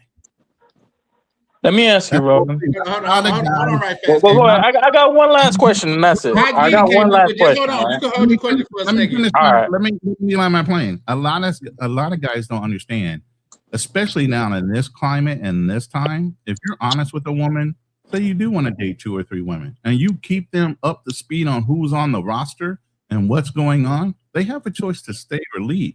But a lot of niggas try to go below the radar and not be honest about it at all. And that's ding, ding, ding, ding, ding, ding. Ding, ding, ding, my ass. Hold on. No, listen. I'm giving you code and she's confirming it, but you're going to interrupt me. Go ahead, because I got to get to these comments. Go ahead. Especially nowadays, if you're honest with these women nowadays, because they're so open, they understand where they're positioned at. They understand. So all you have to do is be honest. And I'm telling you, if you want 2 or 3, you'll find 2 or 3 that will fall in line with you. And they'll be happy to because you were honest. Yeah, you got to find the right ones for that, though. That's not all encompassing. But hold on right fast. Let me read these comments right fast. Shout out to Lee Majors. Lee Majors say it works. The Fed use it all the time to get a suspect girl to spill the beans. Absolutely. And that's not I'd say that's the number 2 tactic. The number 1 tactic, and this is what I used to warn brothers of when I was in the streets and living that life. The first thing that Fed's going to do is threaten a woman's kids. And when you threaten a woman's kids, like I'm going to have your kids taken away, she's going to tell everything that she knows at that point. Unless Unless you done instill something in her, then they'll go to, oh, he's not loyal to you and things of that nature. But there's that. Shout out to YV. YV say, LOL, I appreciate cleaner's honesty. 100. Salute. I land. What you saying something though, Carl? Go ahead. Tam, was I lying? Hold up, Tam, was I lying? To a degree. The way I feel, I agree with what you said. Thank you. I can't speak for other people, but I would rather have a dude straight up tell me, "Hey, I mess with her. I mess with her," and because the thing is, you showing me the respect to let me choose if I want to be with you or not. Facts. Right there. And more Okay. often than not, because you're gonna be honest with me, I might hang around it because I know what I'm getting. But that's just me. Okay, so hold on, Sam. Let me ask Sam this question. You said more often than not. Okay, so in terms of percentage, how often is the often and how much is the not? It depends on the dude. Exactly. Let me know when I can talk, please. Go ahead now. Go ahead, Bro. Chris. You got the floor, sir. Man, these dudes losers, man. Bro, I'm just saying, bro. If you a loser, man, like it ain't gonna work for you, man. Look, playing what they call it, in the friend zone, you really just a dude with responsibilities with no benefits. Don't do this shit. It does not benefit you, bro. A woman won't even respect you like that. Treat her like everybody else, like the dudes that she actually won't treat her. Like if you want me to do this, I got expectations too. I'm not finna come here, get you off the side of the road because you got a flat when you don't treat me like I deserve to be treated. Dudes ain't got no. All you want? Is that all you want, bro? Is that all you want? Is sex? Did I say sex? I'm joking, man. That's. Okay. You know, You good? You good? You know how it is. But yeah. You feel where I'm coming from, though. I feel you, though. Yeah.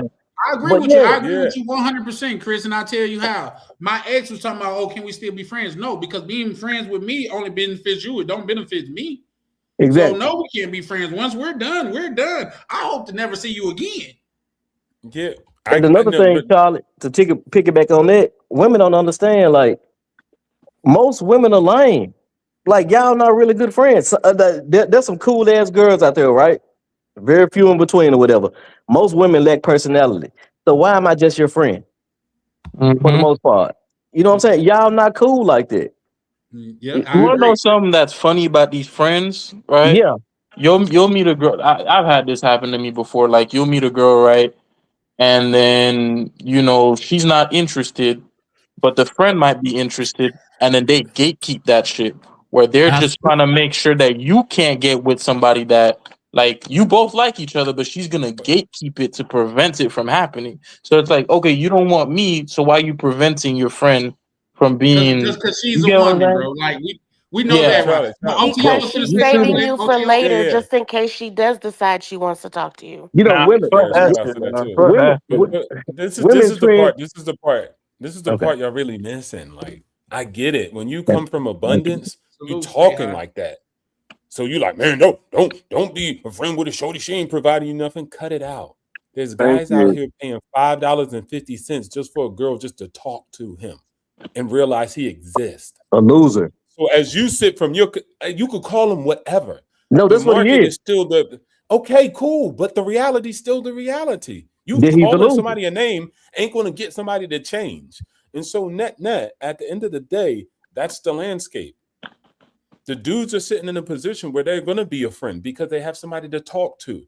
They have somebody to hear them out, or they can hear them out and feel like Captain Save-A-Ho. Like, that's just their role in life. You could call them losers, simps, and all these names, but they always existed throughout all of human history. There's never been a time where these men they're mostly majority of men at the end of the day. I'm going to stick up for the friend spend zone. an abundance of women and get options and tell them to no, and you better get on my message or my tone. That's not most men's life. They're just going to play those roles.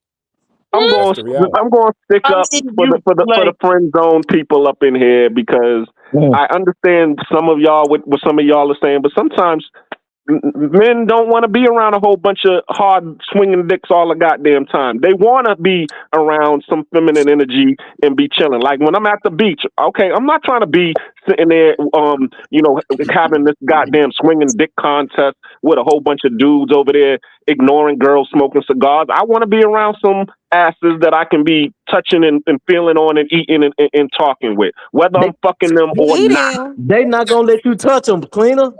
I was Wait, hold on, because I would say that the thing with that's what you're there for. You niggas need to get struck by lightning, man. No, the thing with hold on. Like the thing with female. Hey, KB, hold on right fast.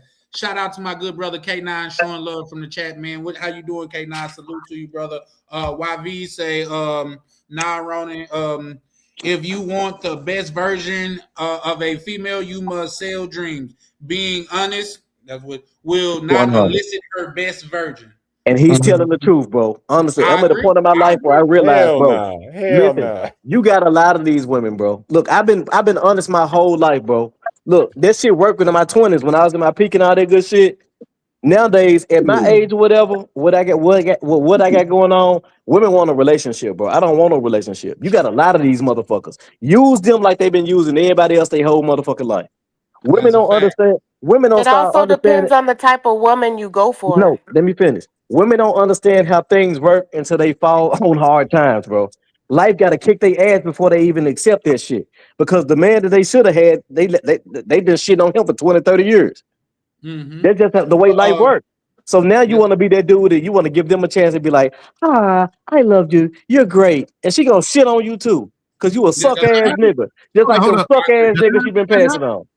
Did I ever say that? Let Ronan respond, and then hold on real quick. Did I ever say that? Let me speak to Mo Black right fast, guys. Hold on. Mo Black, if you're trying to say something, you're muted because you was on the call. But anytime you want to speak, just unmute yourself. I just didn't want your personal business out there, bro. So my bad. Go ahead, Ronan. No, I just want to understand what he heard me say. No, I didn't hear you say anything. I just came in.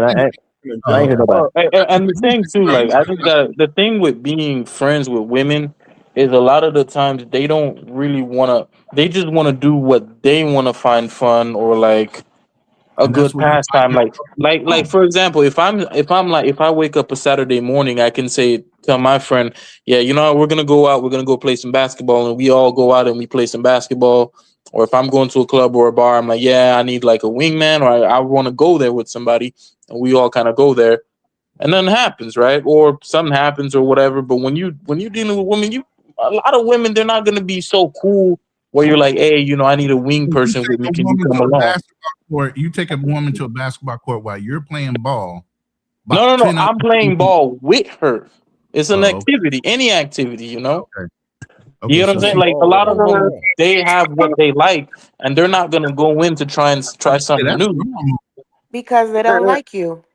Exactly. Yeah, exactly, Tim. Tell them they just don't like you. Because I dated a dude. He was a nerd into Pokemon, right? I don't like that shit, but we spent time together, so I walked with him and did it.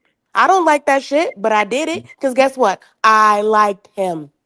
Thank you. And there are females that will do what you want to do. Even the friend chick, and then there's even the friend chicks who will be a good wing woman. I've had plenty of female friends who have hooked me up with their girls, or even walked up to other chicks that I found interesting, and you know, was able to give me the cold approach. I mean, give me the warm approach to the chick based on what she was saying about me. And so, I did that to some of my homeboys too. And Black Cleaner. I just think it's like you don't know how to use your assets. It's not necessarily that if you have a female friend, she has no value. You probably don't hold no value yourself. Any people that's usually associated around me offer me some value, or I'm not around them, period. In point blank. Period. There you go. And if somebody really rock with you, then they're gonna rock with you regardless of what you do, because they want to be in the construct. Man and women. And then also with this whole women thing and don't hang out. Bro, most men ain't about damn nothing either. Like, I wouldn't go out and try to do wingman with most men. Most men are thirsty, desperate, and living in scarcity. So for me to go out with a guy that hasn't been fed in 80 years to try to go get women, that doesn't make sense. Like, what? I'd rather just go with a woman, and she could be dumb and not know anything, but it gives social proof to other women that I'm associated with a woman versus another dummy man who's sitting there like, oh, you see her? You see her? Should I go talk to her? running all the women away because you looking real weird. Running all the concept, women we're gonna away. let Chris Weirdo play. time. In real life, believe it or not, women could be the best wingman. I've Thank seen you. it. Women could be like, but you got to get a woman that's on that level with you. You know what I mean? Like like you can't, like OT was just saying, you can't go to the bar with any guy and expect for him to, because I'm the best wingman. Like say, I be wanting the team to win, because a win for you is a win for me. I'm gonna talk you up. I'm gonna make it seem, man, this nigga got this, that, and the third. You know what I mean? That's what I do, because I'm a team player. I done took so many for the team. I should have been the team. You feel me? But Charlie, that's not most men. Men don't do that. Most men don't do that. Want you to have more than they got. So that's why most men don't function like you do. Most men don't. They always going to be on hater mode, even when they're by you. I used to tell my son this, he played football. You're going to have friends around you, surrounding you, just because of who you are and your popularity level. Those dudes are either there to steal your shine, to grift off of you, okay? But they're not really your friends. And they'll even sell wolf see you win. They try to drag him into fights because they were selling wolf cookies. I said, those are the ones you need to evaluate real quick. Are they around for you as really close personal friends? Are they around for the grift? Or are they going to pull you into fucking situations based on who you are and your popularity? As men, we need to be able to self-evaluate the dudes we got around us too. Yeah, that's and what the real motive is. Or why would you hang around a whole bunch of dudes? You know what? I'm 58 years old. You know how many close friends I got that I really say are in my inner circle? 3. You should have 3. The rest of them are associates. My grandma used to say, if you get you one real friend in your life, you're gonna get it. They there to figure out what your shine is so they can either steal it, grift off of it, or take advantage of it and then kick you out of it. Yeah.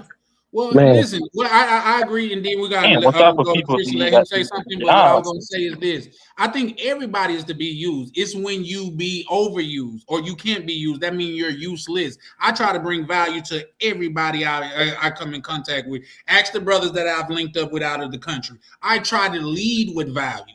You see what I'm saying? That's just the person I am, though, because I'm not looking for anything for free. Like brothers from the chat could tell you, like, we go out, they paying for drinks, and I tell them, listen, bro, next spot we go to, I'm buying the drinks, because I'm just not no nigga you finna be buying drinks for all night. I'm not cut like that. You buy the drinks, I buy the drinks, we buy the drinks. I'm not here to leech off of nobody. I'm not here to freeload or nothing like that. I like to provide value too. But with that, I land. Chris, you were saying something? Send it in, Chan. Send it in, man. Yeah, I'm trying to get you to send it in. Look, I was trying to say, Black Clayton, you like 6'2", right? Something like that. 6 feet even. Okay, you're 6 feet even, and you seem like a charming guy. You know, you all that chivalry and all that shit, and you single, right? Mm-hmm. You could say that. That shit don't even make sense. That shit don't even make sense, bro. Because you ain't bad looking. You like Morris Chestnut with glaucoma or whatever, but you can't see. He can't see. Yeah. But I'm saying, it don't matter if you can't see. My daddy was blind since I was a kid, man. My daddy had plenty of women. And he was tricking too. So I don't. Yeah, Ray Charles. You know, he'll grab your wrist. He had some thick jumps too. But what I'm saying is, like, we had a state, I guess, where guys are actually trying to and willing to get to know women and still can't get women. That is fucking crazy. That's crazy. You know why? Do you know why? And this is just my personal opinion. I've never had more women than when I'm in my bag. When women is not the focus, is when women come around. When I'm focusing on bettering me, getting to the money, and being the best me I could be, that's when you meet them everywhere. You could goddamn it go on a walk and meet a woman. You could go to the grocery store and meet a woman. You could go on the Dollar Tree and meet a woman. It's when it's like waiting on the pot to boil and then watching it. It's not gonna boil. At least it's going to feel like it's going to take forever, but continue to work on you and do you, and that's where they come from, in my opinion. Now, for other men, it may be something different, but in my opinion, even when you go to the club and, like, say, you and your homeboy, that's a part of being a wingman, too. Don't be scoping. Don't be in your own world. Look like y'all talking about something extremely interesting. You know what I mean? Be smiling. Be open. Like, even when you go out and you got closed off, you giving off vibes that you don't even want to talk to people. You don't even want to do this, that, and the third. It's a difference. It's a mindset that comes with it. It's a whole aura that comes with it. But with that, going back to what YV said, though, that's lying, too. If you ain't legit guys talking about shit and you just trying to look like it, that's lying, too. You might as well lie to these motherfuckers. I do lie. That's okay. Yeah, you might as well lie to them. Well, see, I guess that's the difference, because I'm what they call WYSIWYG. What you see is what you get. And also, too, you know, as he was saying, you know, women can smell desperation. That's why I do play the friend, because that's a way of me showing you I'm not desperate for you. I do have options out here. You know what I'm saying? Because most of the time when I was working during, you know, doing my cleaning stuff, that's when I would get the most women, because I'm showing up to their house solving their problem. And they like, damn, I need a man like you. And I'm like, well, yeah, you know, I'm looking for some friends. Give me your number. And they will be calling me and be on my phone, and I'd be able to get them that way. You are too big to be a motherfucker friend, bro. You should be dominating, dictating. Not just that. I would say this, Clint. You're right and wrong at the same time. And I'll tell you how. Once, like, say, when I go out with a woman and stuff like that, and you know, I let her know that I'm interested, I'm not gonna sweat her. You know what I mean? I'm not the guy that's gonna try to hit the first night. Whatever. You know what I mean? Them guys act like they never had box before and they salivating at the mouth. Yeah, no. I'll drop you off at the crib and don't pull off until you walk in your house. Senior T, it was fun kicking it with you. So much so I could tell y'all this is a tactic that I used to use in the club. And Chris can say it's the lion's game or whatever, but it is what it is. Like, say if I'm talking to a chick in the club and in the middle of us talking, she asked me to buy her a drink. At that very moment, I stopped the subject that I was saying. We go to the bar. Because when I go to a bar, a lot of times I try to connect with one bartender, let them know I'm going to tip them. So especially if it's crowded, holler at me, make sure I'm cool. I got you. Promise you. So when the bartender like what she want, get her what she want, I pay for it, walk off. Won't even say nothing to her. More often than not, that woman will find me before the end of the night and say what happened to me. And I tell you why. Because she used to, when men buying her drink, they like to sit there and babysit. They want to act like the woman owed them something. If that's what you was in it for, ma'am, congratulations, you got that. I'm done. It's on you to make the next move. It gets like, damn, he ain't desperate like everybody else is. It's just something like you got to be different. Like to tell a chick with green eyes that she got pretty eyes, nigga, you just like every other nigga that she done met. Ding, ding, ding, ding, ding, ding, ding. Oh, man. Man, hold on. You're 12, Carl. You're 12. Hold on. Hold on. I'm doing something right now, so I can't really respond, but I got to respond. Hold on. Y'all go ahead. Let me say this real quick. I don't get what this whole lying thing is about. When a woman walks outside with makeup, fake hair, nails, eyelashes, and everything else to falsify how she looks, she's only worried about the optics of the woman. The other woman looking at her. She ain't necessarily looking at you because she ain't dressed up for you. So when you talk about lies, women walk outside every day with the optics of lying to the next woman she might have to compete against for you. So you might as well lie to them motherfuckers too. What is that phrase that says all's fair in love and war? Yeah. So really, it makes sense if you want to be, just want to pay for it. That's really the best value you can get. You're just paying for it to get the shit out the way. That's a big value. And listen. If you're in that mode where you don't want to get married, absolutely. Yeah. But if you're in the mode where you want a good woman, nah, that ain't the way to go. Stay out of the places where you got to pay for it. I tell you what. Hold on, Roden. Hold on. I'm for the probably try to, okay. Check this out.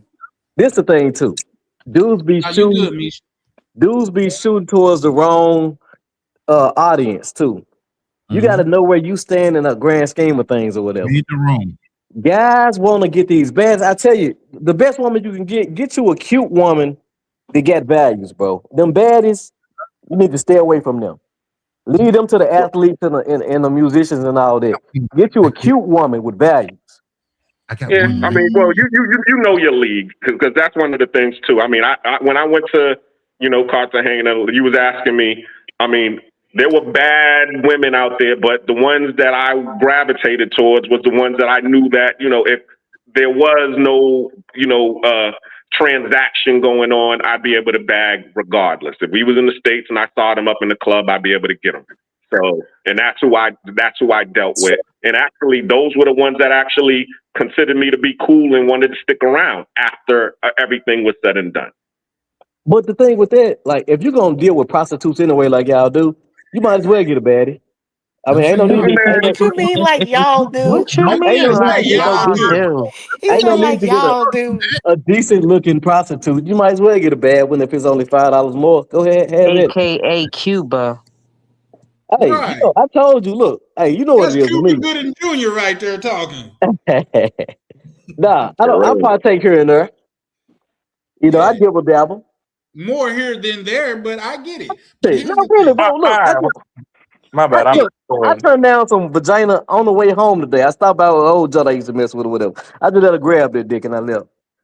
I You know was what gonna I'm say, saying? bro, just because listen, the chick that's standing outside the liquor store and act like she like you, that's not counting as turning down no vagina. Hey, no, you sound like one of you niggas. Hey, you know what I'm saying? You sound like, hey, look, I got content. She's a normal girl. Hey, She's I a have whore. never posted a woman on my She's a shit. whore. Not She's a even whore. one. She's a whore. Talk about, yeah, I got a normal regular girl. You niggas sick. You niggas twisted in the head, man. Hold on, say that part again. I said you niggas twisted in the Nah, head. before that. You niggas are sick. No, that ain't what here's the thing, because I felt like that was a personal shot. Nah, it wasn't a personal shot. The fact of the matter is this, especially with my situation. Like I take for the most part, I take a person at their word. If you say you're not like that, you're not like that. You know what I mean? But when you really show your hand, I have no choice but to believe you. But I cannot go to another country and assume every woman out there is selling box. That's just not how I'm cut. I gotta believe it's some good women somewhere. It's just the fact that 98% of the women that the guys go over there are dealing with strictly prostitutes. So you can't you should assume that all of them are. Why are you going to those areas if you're looking for a good woman? That's the problem. You guys They're are not going looking for a good woman. They That's just like point. women. Look, they want So to. You know how a woman want to do. A woman want to rough dude, and they want to turn him into a good man. They want to get a prostitute and turn into a good woman. These niggas delusional. This is the problem with why us as military guys, we already know better. We've seen military guys go and try to wife up the club hoe, the prostitute, and everything else. We already learned these life lessons a long time ago, and we looked at our peers and learned those life lessons. We don't do that shit. Yes, they do, but they ain't no better. They ain't no better. So you saying none of y'all do that shit?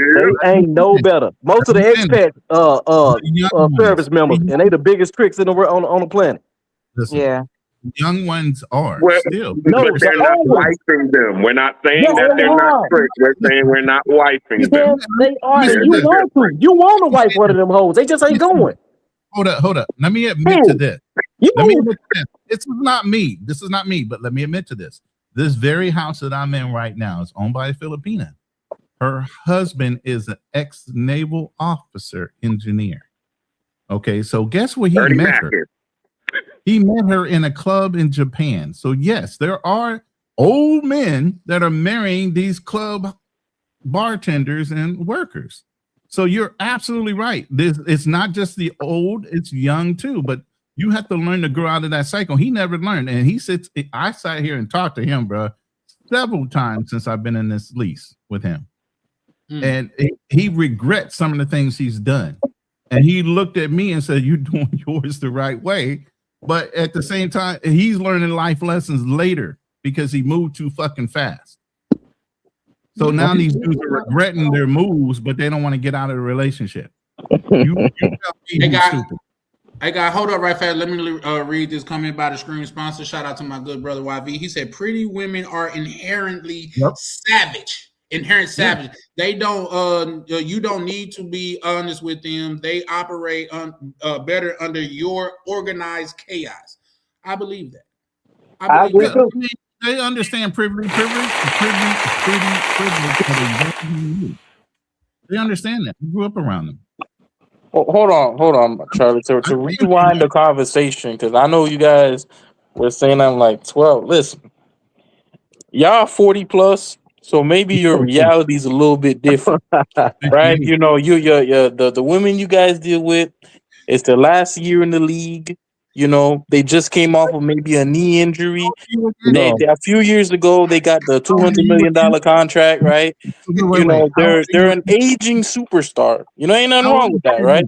But I'm telling you, these 18 to 24, They're such savages. You don't even understand how savage they are. That whole, I'm gonna just, buy her a drink and walk off. She'll drink that shit and just walk off and turn her back.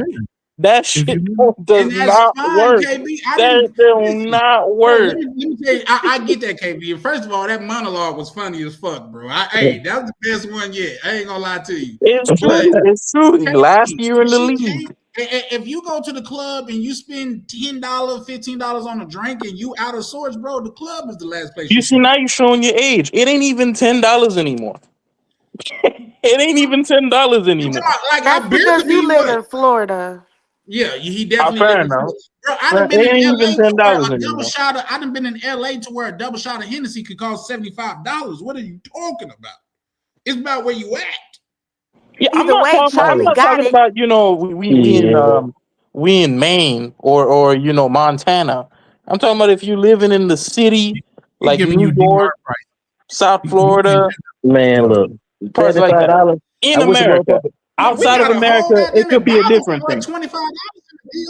And outside of America, it could be a different thing. But inside of America, they're bred savages. They're bred savages. You kind of like the uncle who used to watch the NBA back in the 80s, and they like, Michael Jordan, he could have done this. He could have, bro. Everybody in the league doing that now. Everybody doing that. I do have to agree with Textbook. You do gotta change your game up because I've been the dude in the club who has bought the drink and walked off, and then the chick would walk off her damn self. I just got it.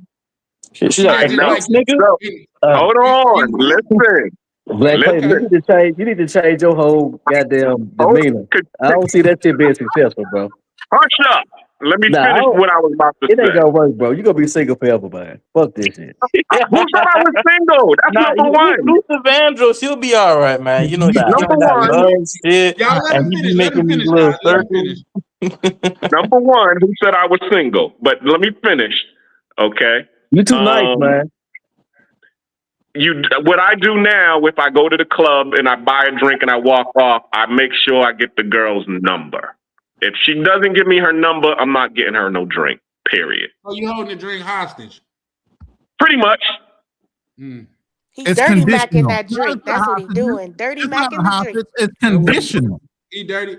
Shout out to but everything's conditional with me. I'm sorry. You gotta multiply. If you ain't multiplying, you dying because you're not gonna be just like what Ochuo was saying. If you're not providing any type of value in my life, you're not gonna be in my life. We separate, and that's from the jump.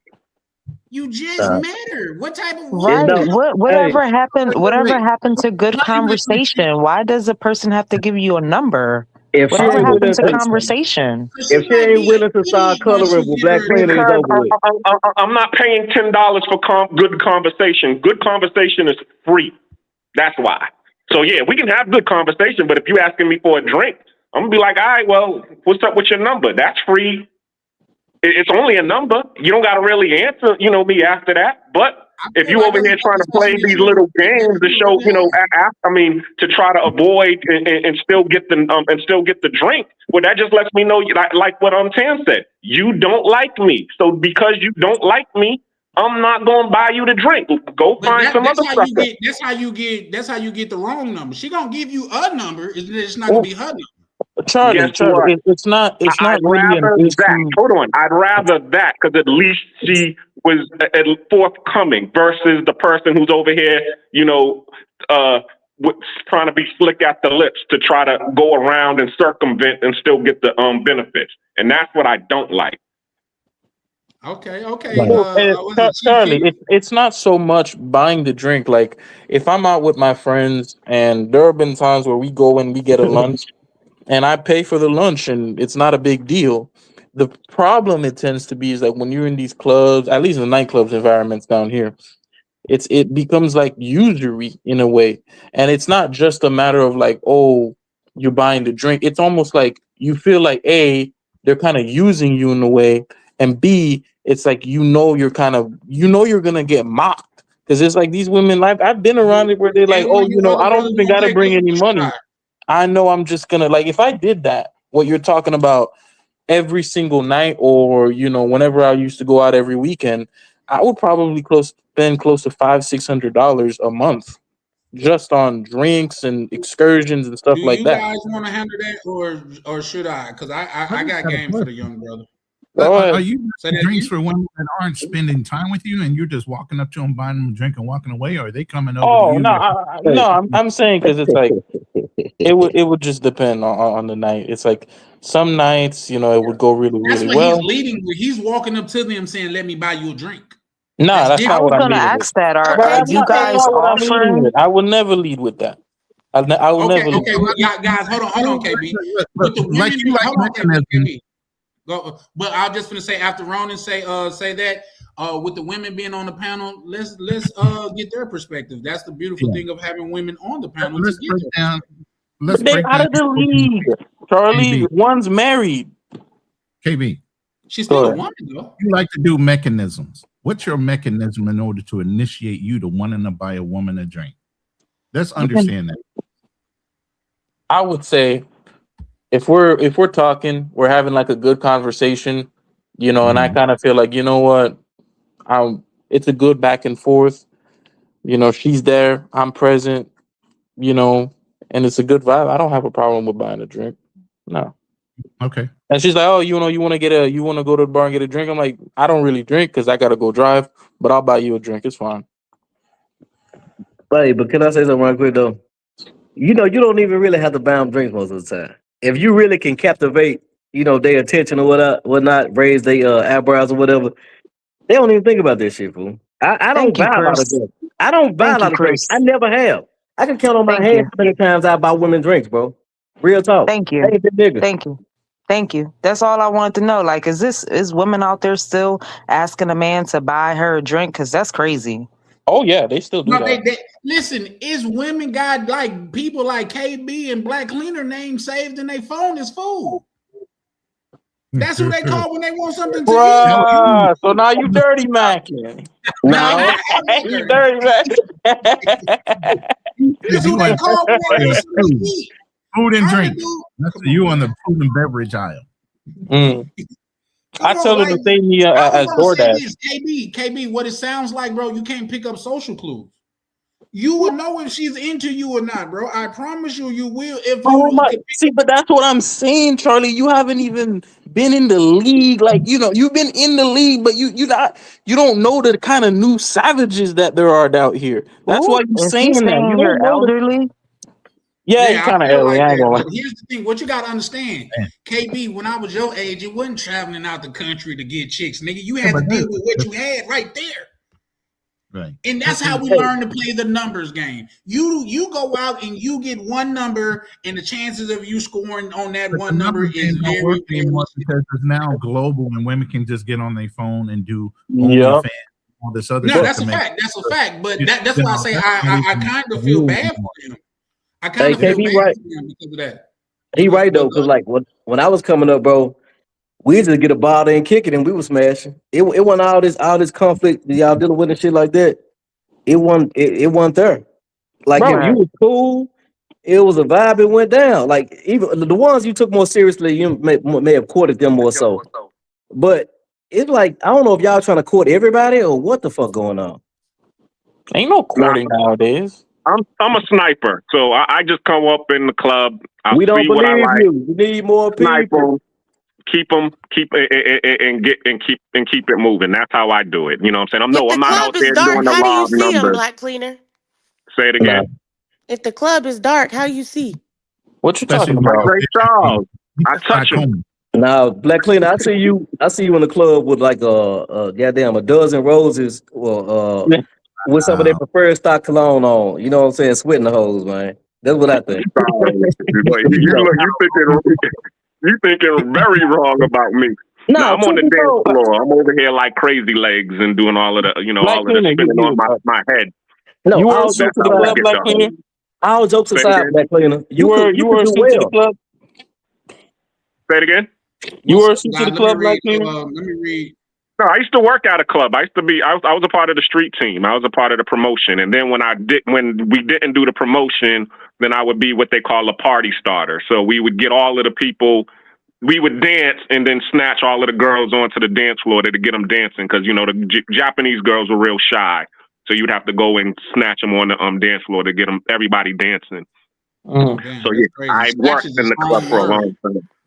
Snatch is a strong word, but real quick, guys, let me read this. I think this is a revise from his first comment. Shout out to my good brother YV. He said, "Pretty women only exist in abundance in 4 places: Miami, New York, New Jersey, and maybe Los Angeles." Yeah, for sure. Like, well, I'm just saying they do exist there, but if you ain't graduated from them cities, unfortunately, you will always be naive to women's nature. That's wrong. Well, here's the thing. Wrong. If you've been to Texas, man, Texas got some of the thickest chicks I've seen. Louisiana. I don't care what they are. If they Asian, if they white. There are different blends all over the United States. That's the unique thing about the United States. There are different blends depending on what country you come from. It doesn't what part of the country in the United States you come from. So, yeah, New York and all those are popular big cities. And yes, they have a cultural mix. But there's so many other cities, Baltimore, right around the Potomac and Baltimore City. There's a lot of light-skinned to dark-skinned people there. Louisiana has a good mix of different people culturally and then baddies, too. Houston, Texas, and all around Dallas, they're country thick, but firm and solid women. So it doesn't matter. Those 4 cities are major ones, yeah, but they're all over the fucking country. It's not centralized to just those big cities. That's being naive. I even say Memphis got a lot of pretty women. Pretty women. They're a little rough around the edges, and I don't fuck with it. Even Georgia, what do they say down south? They growing thicker because of the food or the weather or whatever the hell. Bigger all booties the grits and cornbread, cornbread fed. I think we making it harder. That's the way I like my women, cornbread fed. I'm talking about with some gravy. Hey, with deal with a woman who like you for real. Stop trying to get women that not attracted to you. And Ding. Look, a lot of these guys, I ain't trying to throw no shade, nothing like that or whatever. A lot of these dudes, bad built. They built like a damn wisdom tooth, old and shit, out of shape. Ain't got no money, living with their mama and shit. Like, bro, you ain't ready for no woman. You need to chill the fuck out. And get what's on your level. Niggas need love too. Now, hold on, Chris. Yeah, I feel that, Chris. But here's the thing: every motherfucker on my 600-pound life got a motherfucker. You mean to tell me these niggas can't find somebody? I done seen crackheads with crackhead girlfriends. You mean to tell me they can't find somebody? I want somebody to feed me fried chicken in bed. They dealing with somebody on their level, bro. No, that's a fact. That's a fact. That's all I'm saying. Shout out to POV. He said there are women who hit you up on their birthday asking what you're gonna give her. Same thing I gave them last year, different color. They'll call you on their birthday though. Where those women from that's asking him for stuff on their birthday? Them foreign women. But here's the thing: there's a lot of incels. A lot of these cats don't even fuck with women in the United States. They only deal with international people. They know they're not worthy of anyway. A lot of guys are so scared to walk out their house. They don't do shit. They don't interact with people. They interact on social media and think they're guys that understand how to talk to people. All right, hold on. This is what I mean about the league. Go outside. I mean, I think, how do I explain this? Because it's like, I know what you're talking about, and that's like a certain age demographic. Yeah, because Gen X, we were all outside. We knew how to talk. We knew how to move. We knew how to interact with people. We danced in the club. There's a lot of people that don't even know how to do social interaction. They're awkward when they're in front of somebody. But we gotta be honest. I think nowadays, I see what you're talking about, and it's true. But nowadays, I would definitely say the onus is put on the man in order to kind of run these conversations. You could be talking to the girl, you talking to her, you trying to talk to her, and she just one word because responses. She's not interested. Listen, so move on and talk to somebody else. Listen, she could just be not interested, but she can't be like, "Hey, I'm really not interested." Like, well, she might not want to be rude to you. She don't want to hurt your feelings. No, you got okay. So it's better. It's better if you talk with somebody and you just ignore them like they're not human. That's better because then you that'll really help them out. See, not everybody's like me is gonna be like, I'm not interested in this conversation and walk away. Some people just want to be nice. Sometimes when the woman tell a man no, especially you young fellas, y'all take it the wrong way and you take it offensively. And you like, oh, you ugly anyway. You got your feelings hurt over a no. There's been women who've been unalived over a no. The dude be like, bro, come on, man. We gotta stop pretending it's Mad Max out here. Nah, this is true. It is. This is true. I know, but it's not Mad Max out here. Like we these motherfuckers ain't coming out. I'm gonna take on the personality of Black Cleaner real quick. Okay, you need to get out the textbook and live in real life. This shit happens. I'm not saying everything is gonna go by what you think or what's in the textbook. You know how many women have been raped, murdered, hurt because they said no? You know how many guys want to hurt women because of all of this? So they try. Sometimes they have to just be nice. Hey, yo, thank you, Tam. Let's be in reality right now. This ain't in a book. This is reality. It doesn't need to be in the book. We can look outside. You don't shit. Ain't women. You need to be telling yourself that you live in such a jaded world. It's not like that. They don't like you niggas. Look, bro. You know how we be like, damn, she put up with all that shit from dude. Guess why? Because she like that nigga. They don't like you niggas. You niggas ain't got personality. You niggas ain't got no sense of humor. You niggas are corny. See what I mean? That's that America talking. That's the truth. They don't like you. That's that America talking. That's that America talking. That's that America talking. He gonna have to learn the hard way. Let him learn the hard way. Why is that America? I just want to know. That's just what he says when everybody goes against what. No, I want to hear actually what he meant by it. Not because in my opinion, I think it's like, bro, you could say almost anything as a guy. In my opinion, you could say almost anything, and you can point to something, and you could be like, all right, this is what it is. This is the reality. This is what's going on, and then people will be like, well, nah, it's because you're not this, you're not that. So it's always something like. You're a guy and you just never fucking good enough. And it's just like, oh, you're not good enough for this. You're not good enough for that. I'm like, where the fuck is this coming from? Where did we reach this point in the US where it's like, we look at a guy and we judge him so harshly. Meanwhile, listen, if a woman walked up to me and she said, hey, I really wanted to talk to you. I found you very attractive.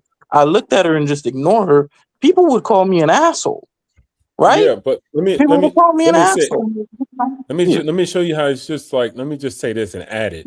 It's just a human thing. You guys in the West got it easy. Actually, take your ass to China, where they have a whole entire market of old people around 70 and 80 trying to match their daughters with sons of other people because it's almost impossible. They have a whole government trying to fund how to make people talk again and be in relationships again. How about if you go to China and a woman has a list of if you're lucky enough to actually get to marry her, you got to pay her to change her name, pay her to get out the car, pay her to cut the cake. It is itemized every single bit. A woman in China wants you to have a home, not just a home on a mortgage, but free and clear of a mortgage.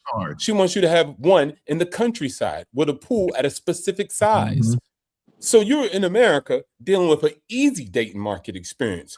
Go somewhere else and you're going to find it much harder. Japan, China, South Korea. This is where the majority of the world actually is. 60% of the world is Asians. So at the end of the day, it is super hard. It's not a West thing. It's just a human thing that all humans are dealing with that. And mostly all men throughout all history have never been good enough. You've always had to struggle to try to get it. Go out into the wild. Do majority of the males get to mate with majority of the female species? No. They look at 7 men and probably walk off on all of them and choose none of them as a mate.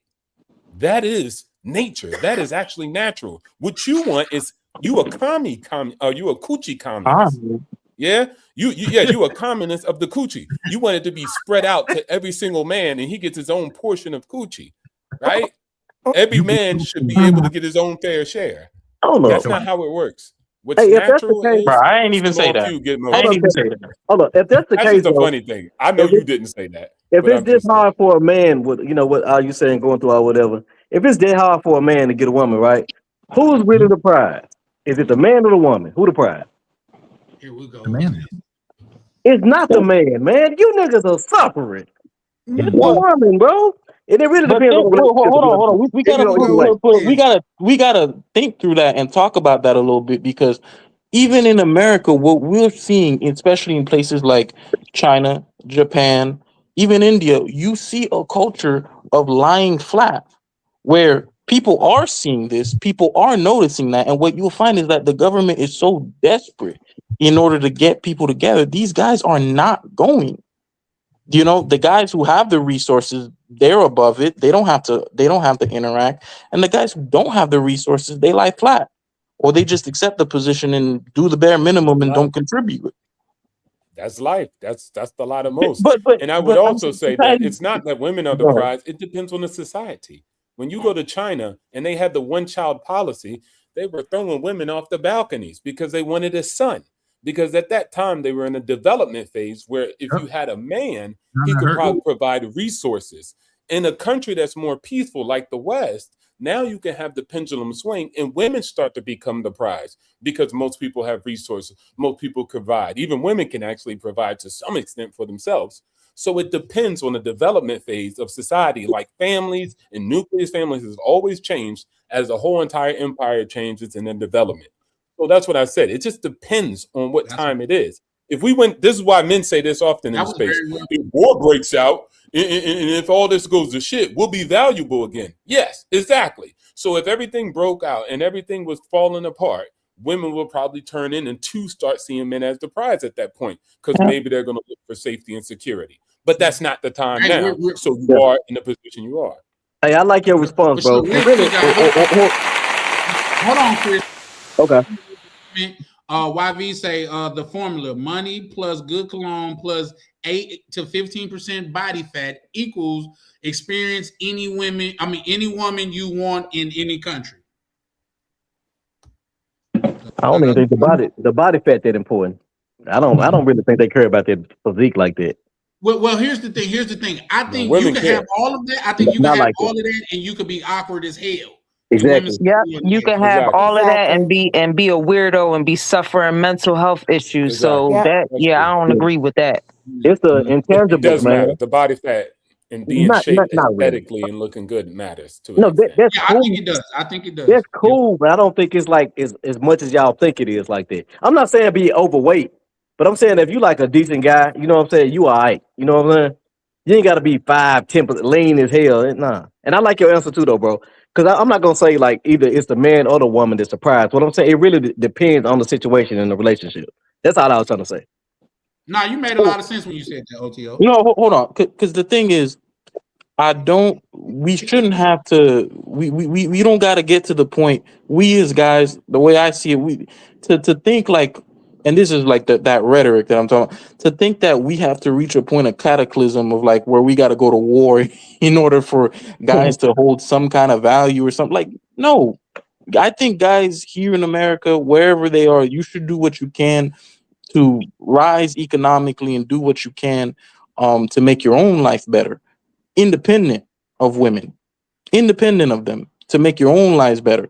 But like this mentality that we have where it's like, okay, we just sit here and just kind of like shit on dudes. And it's like, there are things that I've seen said about guys in my own life where I'm just like, listen, so you're going to tell me, you could look at this dude and be like, look at the size of your skull, the crescent moon on your head, this.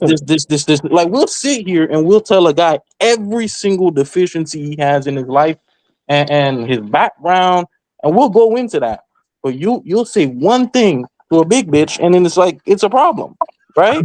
I'm just keeping it, but like you get what I'm saying, like, and I'm not saying it to like come in and insult people or put them on the spot or make them feel bad, but there has to be a point here where it's like guys should feel safe and comfortable to participate in society and not get shit on at every single turn. That's all I'm saying. And until society accepts that, bro, they can be safe though. They don't want to deal with dudes like the women like that you actually can probably fetch or whatever. They don't want to fuck with them. everybody trying to shoot out their league. That's why we get in the problem we have right now. Bro, that is not true. Not everybody is trying to shoot out their. I don't know where people say like they're just trying to shoot out their. Bro, I've seen enough. I've seen enough shit here where I'm like, bro, what do you holler at? What's your ideal chick? What she look like? Ideal? Yeah. Her name is Greta, and she speaks German. Yeah, and she's Caucasian. We saw that cleaner. We saw that cleaner in the background. What? No. Most people are regular people, so peace that walk behind you. No, I'm saying as far as what they. You're talking about my friend? That's your friend. We saw your little friend up there. This is homegirl. He not gonna try to do shit. This is homegirl. Yeah, she is my homegirl. Come here, homegirl. Shit, hold on. Y'all want to ask her some questions? Go ahead, ask her some questions. Go ahead, Misha. This way you shine. Go ahead, KB. I want a dirty Mac. Oh, what's your Instagram? Yeah, nah, get up. Yeah. You looking for a friend? What you talking about, Charlie? This where I shine. You was talking to me? Yeah. Because I was assuming what you mean, because he's in Panama, she speaks Spanish. So you was rolling with it the other night. So you way better than me. I just could formulate a couple words. You know what I mean?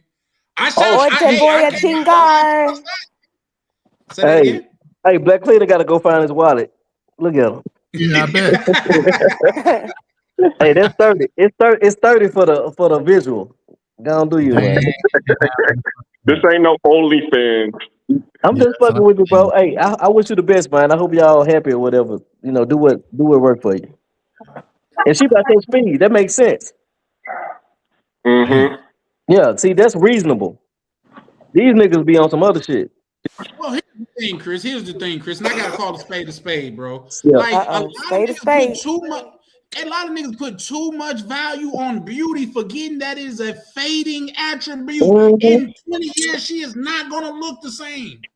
Charlie. What about a person being a good person? Minutes. What about her wanting to be a good woman to a good man? What about that? Niggas be forgetting like you want these front page models and shit like that. She got a shit personality and she dumb as fuck. Can't even hold a conversation. But she got a fat ass. Okay, but in 20 years, an ugly bitch ain't gonna look the same neither. And I agree with you 100%. Still. So if you could go for the pretty bitch, go for the pretty bitch and have fun with that, because the ugly bitch ain't gonna look any better 20 years later neither. She ain't gonna transform. No. I feel she's still gonna be a good person. Hey, what happened to 100% on that though? What happened? What I'm saying, every so many years, you can trade in your moment. It's old niggas going for 20-year-olds. They gonna be cute for a while. That's what I'm saying. Like this shit don't work. It don't make sense. Get a chick around your age. And now I'm offended. What?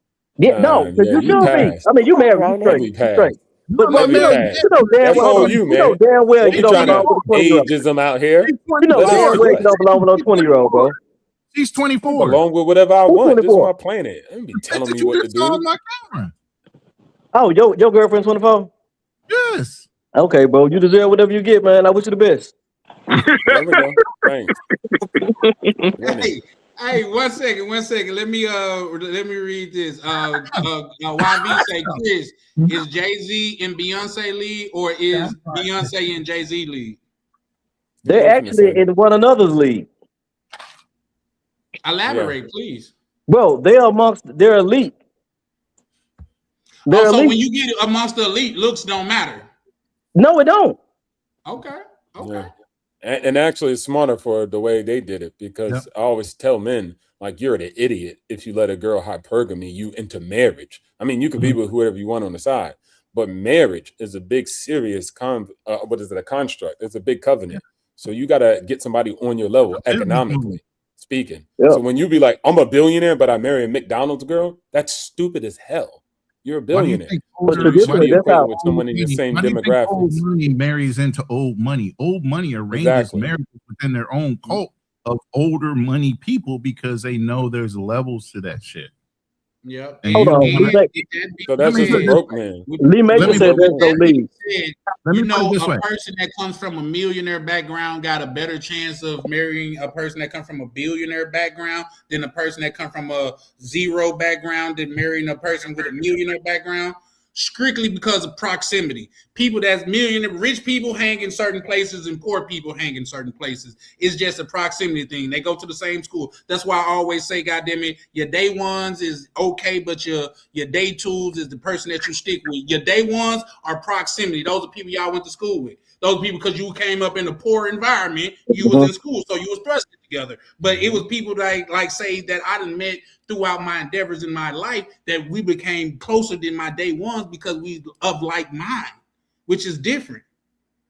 With that, yeah, but the only reason I brought that up is because most men say, well, women date up. And I say, well, that's because you allow them and you're stupid. 100. You should not allow somebody to date up to you. They should be at the same level. Julius Caesar didn't just marry a girl who fetched bread. He married somebody who can gain him access to political covenants.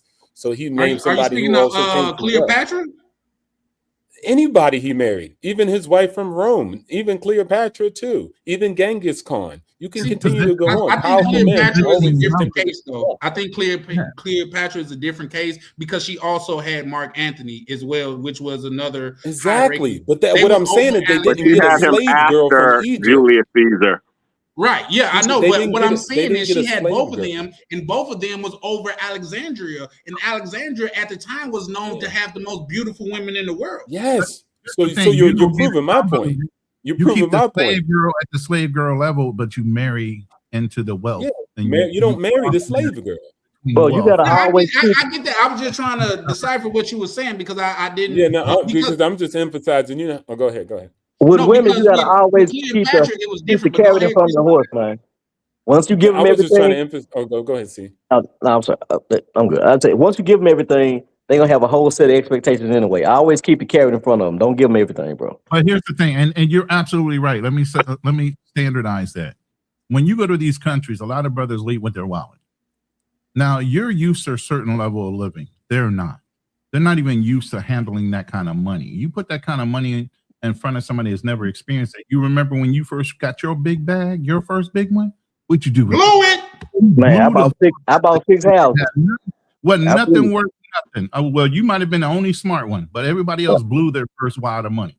And 3 cars. Because you're inexperienced at handling the money. You never expose somebody like that to money right off the bat. You slowly matriculate that down if you even expose them to 1/10 of it.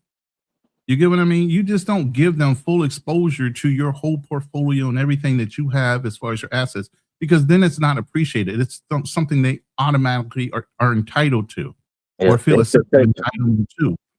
You got to wean them into that shit.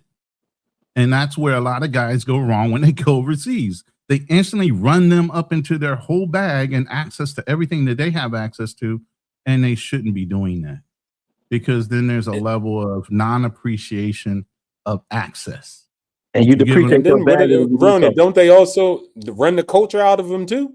Yeah. Don't they indoctrinate them into the American Western culture? American Westernized social systems. Exactly. And hold up. The reason you went to that culture is because you wanted to keep them culturally in their mode of being honorable to their men. Now you run them up in the Western society, Western mentality, and all of a sudden when they change, you fucking say, what the fuck? You changed. You forced them to. Hey, I'm on that, man. I gotta work tomorrow. I gotta make the money come overseas.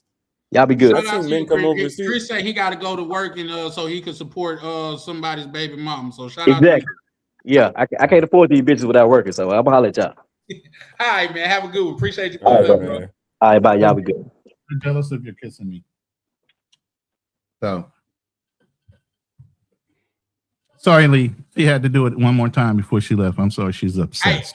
Hey, I missed it, Ronan. I be trying to catch you, but I have my head down looking at my phone. He lying. It ain't happened. Nah.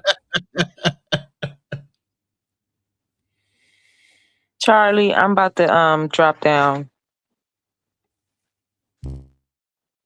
What do you? I need some final thoughts from Misha. She never even get a chance to answer the question. Drop this down right fast. Shout there's out to plenty of Bobby them out here, Misha, Lee. It's man. just a matter of you Y'all being pulled here. up, y'all ain't subscribed, man. You missing out. Misha, she be having some good gems going on over there on her channel. So shout Wait a out to her minute. for What pulling Black Cleaner say? Final thoughts On what? on the topic, because you really didn't get a chance to answer the question because everybody kept on intervening, so I never got a chance to hear you. What was the question? On what question? I'm sorry. I didn't know it was a question.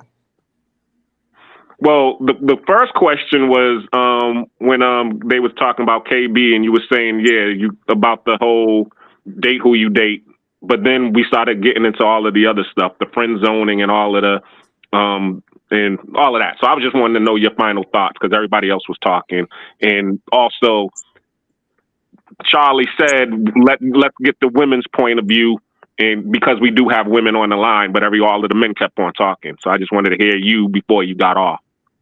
My point of view on what though?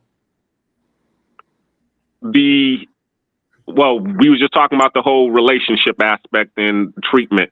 So how about that? Well, you want me to ask you a question and then you give me an answer? Come on, man up, man. Answer the damn question. Jesus Christ. Because it was just so much. She like, what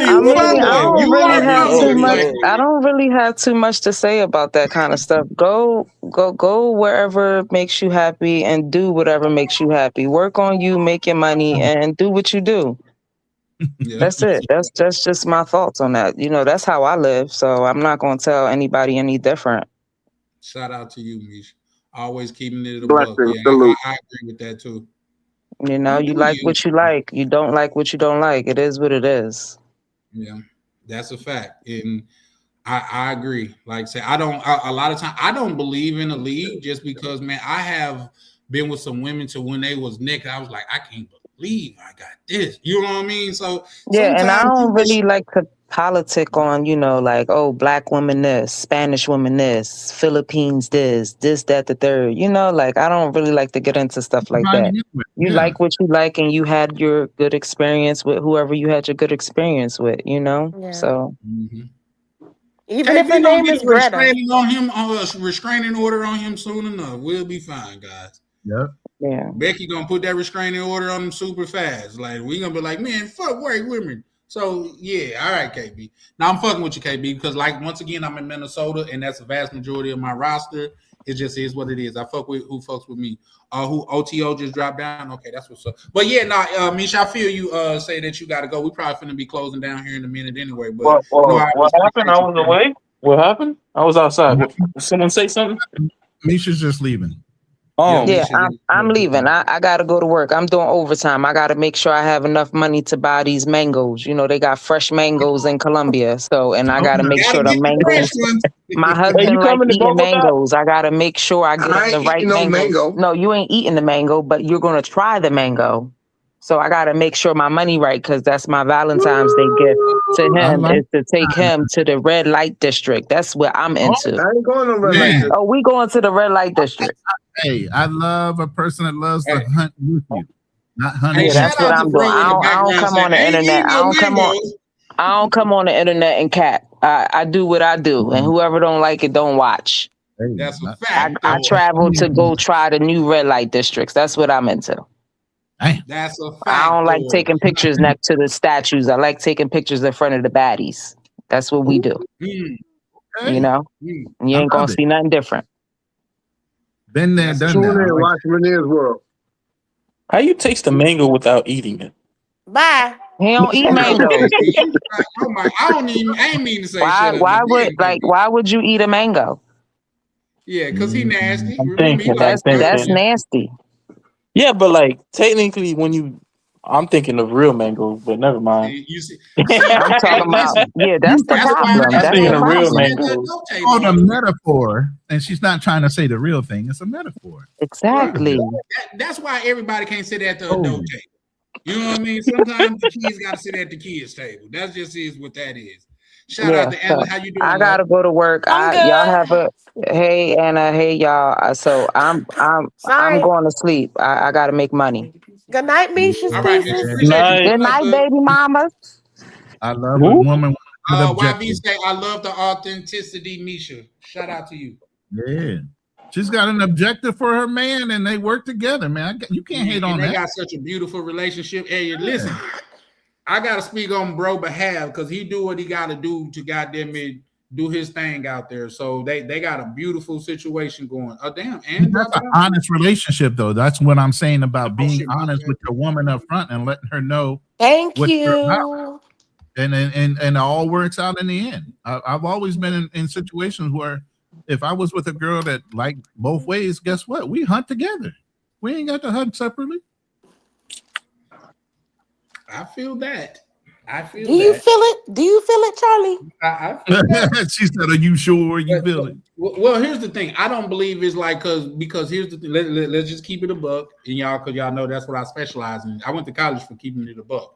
When a woman say, "What's the difference between you going out sleeping with women and me going out sleeping with men?" There's a fundamental difference. Now, if we going out doing this together and we both hunting women, that's a difference. Opposed to you going out and you letting a nigga dick you down and you coming back like, oh, it's the same, because it's not. But I land right fast there. Yeah. You disagree with that, Ron? Who, me? No, absolutely not. Okay. Like I said, I've had a huntress, plenty of them. I love a good wing woman, not a wing man. Hey, it hit different when you out with a chick and she gets your attention like, oh, look at that one. She thick as hell, ain't it, baby? I like, yes, she is. Yes, she is. Preaching tabernacle. But yeah, no, man. Shout out to you, Anna. How you doing, love? I'm good. Okay. You came in a little bit late tonight, huh? Oh, you one of the disruptors tonight. When I say I'm gonna get off, you're like, this is my cue, guys. No. I was actually in the midst of you going on, I got the alert, but I was on the phone because my son's friend, we just found out that the girl she got in a car accident with just died. So I was on the phone talking with them and then building my son's dresser. So Okay. Well, we're sorry to hear that, love. yeah, it's good. They got in a freaking bad car accident and her friend that was with her just died. So most likely she's gonna get charged with it, but Come on, your daughter? No, not my daughter. My cousin's daughter. It's a cousin of mine. Yeah. People don't But understand. my son just ended up meeting her when he was in school and became friends with her, and he didn't know that was my cousin's daughter. Okay. Small world. Yeah, very small. Very small. Like say the world is actually small. When I go to Vegas and I see somebody I know from Minnesota, I'm like, man, this shit too. I gotta get out of the States. Yeah, I knew that when I was a kid. My dad knew everybody. I couldn't do nothing without somebody saying something to my dad. I hated it. I just saw your daughter over here. Right. Telling all your business. For real. I couldn't get high at the park for shit. Why was you getting high at the park, young lady? Well, see, when I was going to school, the teachers was on drugs. Okay. So it was like, what the hell is the point of me being here when I could be having fun in my own time? I'm watching the teachers get high in the hallway. They didn't have the decency to do it outside of school. What type of you must went to school in jail or something? Like what type of shit was that? That's basically what it was. The school was bad. I mean, we even had a riot with the cops, and the cops maced all of us in the hallway. Like it was bad. This was in New Jersey? Yeah, Camden. Wow. Oh, that's where Gone in 60 Seconds wasn't all that. What was that movie? Where they were stealing all those cars and shit. Jersey Drive, New Jersey Drive. Yeah, during that time when I was in high school, they was having racial fights with it was Asians against Puerto Ricans and blacks, and it was crazy. Yeah, that kind of happened in Minnesota. Like say a guy got pushed out of the second floor window at a junior high school here, and I'm not sure. I don't think he made it, but I made it, so I'm good. But no, man. What you got going on? Was you listening, love? I didn't hear. Yeah, I didn't get to hear what you guys were talking about, but I just hopped on just so I could show my face at least for a little bit.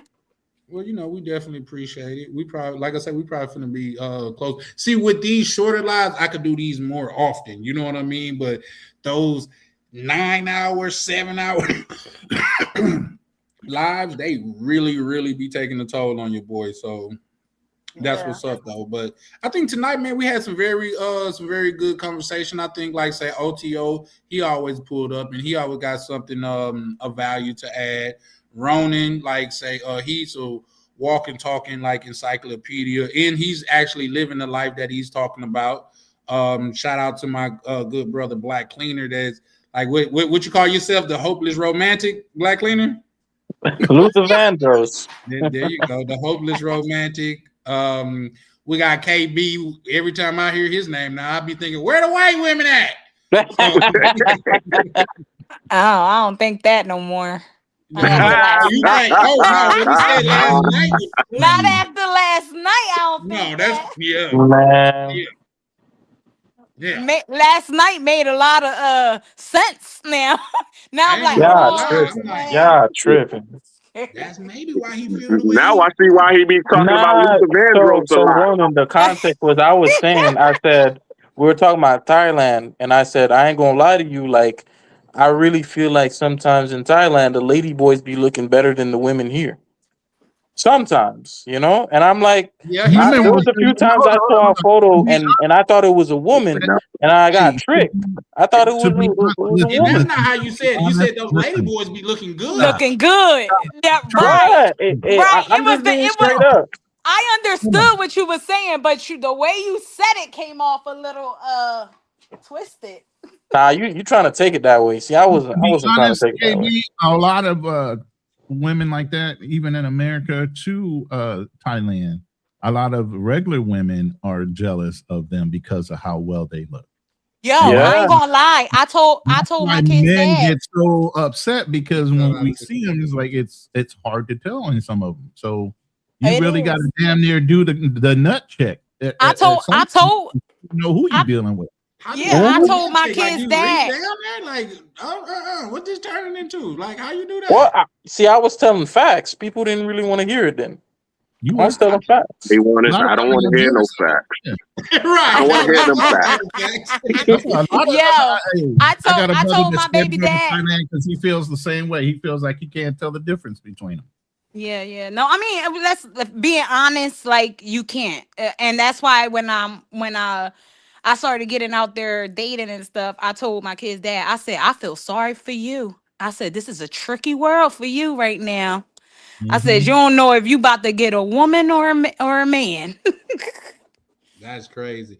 Shout out to POV. He said, first time I made it through a whole Charlie show. Yeah, shout out to you, POV, kicking it this long, because I know you've been tapped out by now. But POV is the replay gang, too. Now he definitely will wake up and put it on the next day, and even if he's not watching it, he let your boy get some of those watch hours. So I definitely appreciate that.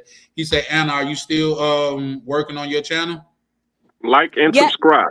Yes, I am, and I did add some new pictures in there. And I'm currently, so as soon as I'm done with this the business law crap, I'm going to cook some more dishes and then post them up. And then I just check my subscribers. It says only 15. So I don't know why this says I can share your video on my YouTube, but yeah. Shit, I say try it. You can simulcast anytime. Oh, okay. Well, they told us to go live. You needed 50 subscribers. Mm-mm. You can simulcast anytime. Well, he's talking about simulcasting. That's there's difference between simulcasting and going live. And then you can go live on your own. So yeah, you can simulcast for nothing as long as you're riding on somebody's coattails. Okay. POV said, Carl, what the hell? What the heliante? Yeah, for sure. He liked what he liked though, and we don't shame people. Yeah, tripping. He liked that, man. More power to him. You know what I mean? Just Carl, I'll be messing with you, Carl. I don't mean nothing bad by it. I know. I'm just joking with you. Yeah, no. Carl, he don't got thin skin like that. Like, yeah, no. Carl does live in Florida. You should have said. You should have heard the whole monologue that he was talking about old people and shit a minute ago. So last year in the league, coming off a bad knee.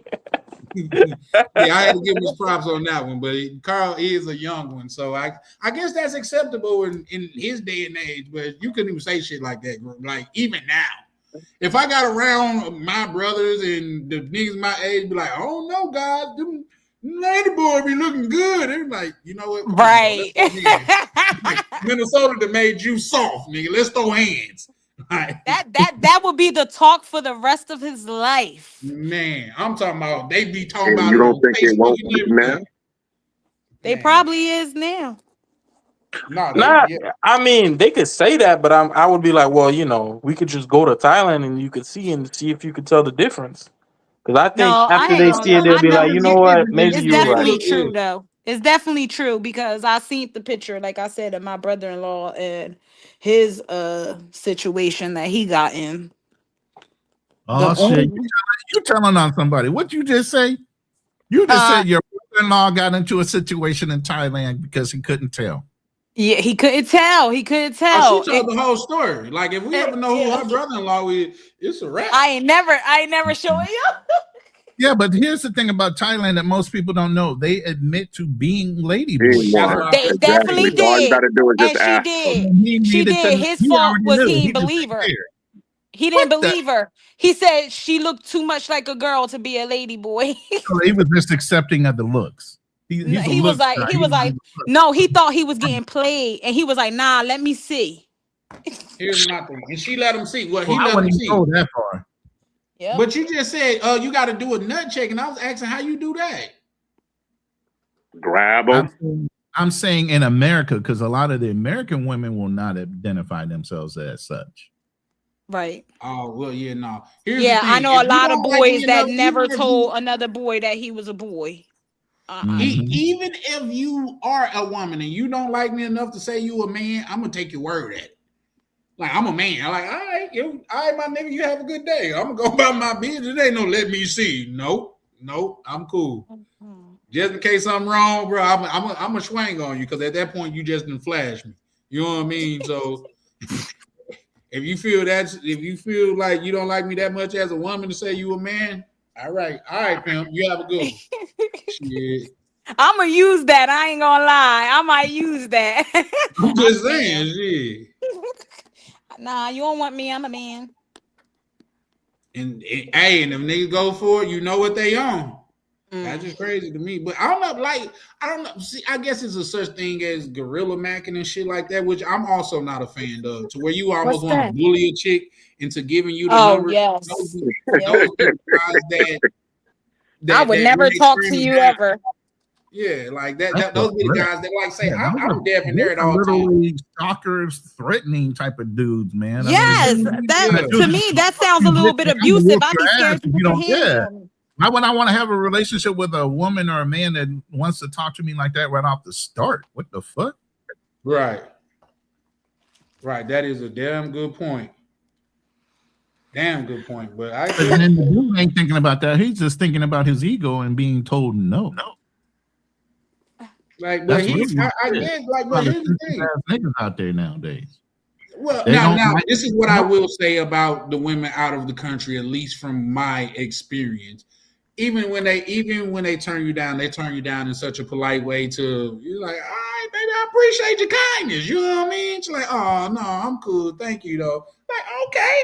But sometimes the women here can get like a little bit irate, but either or, I don't like long as you like cool and shit, I don't care.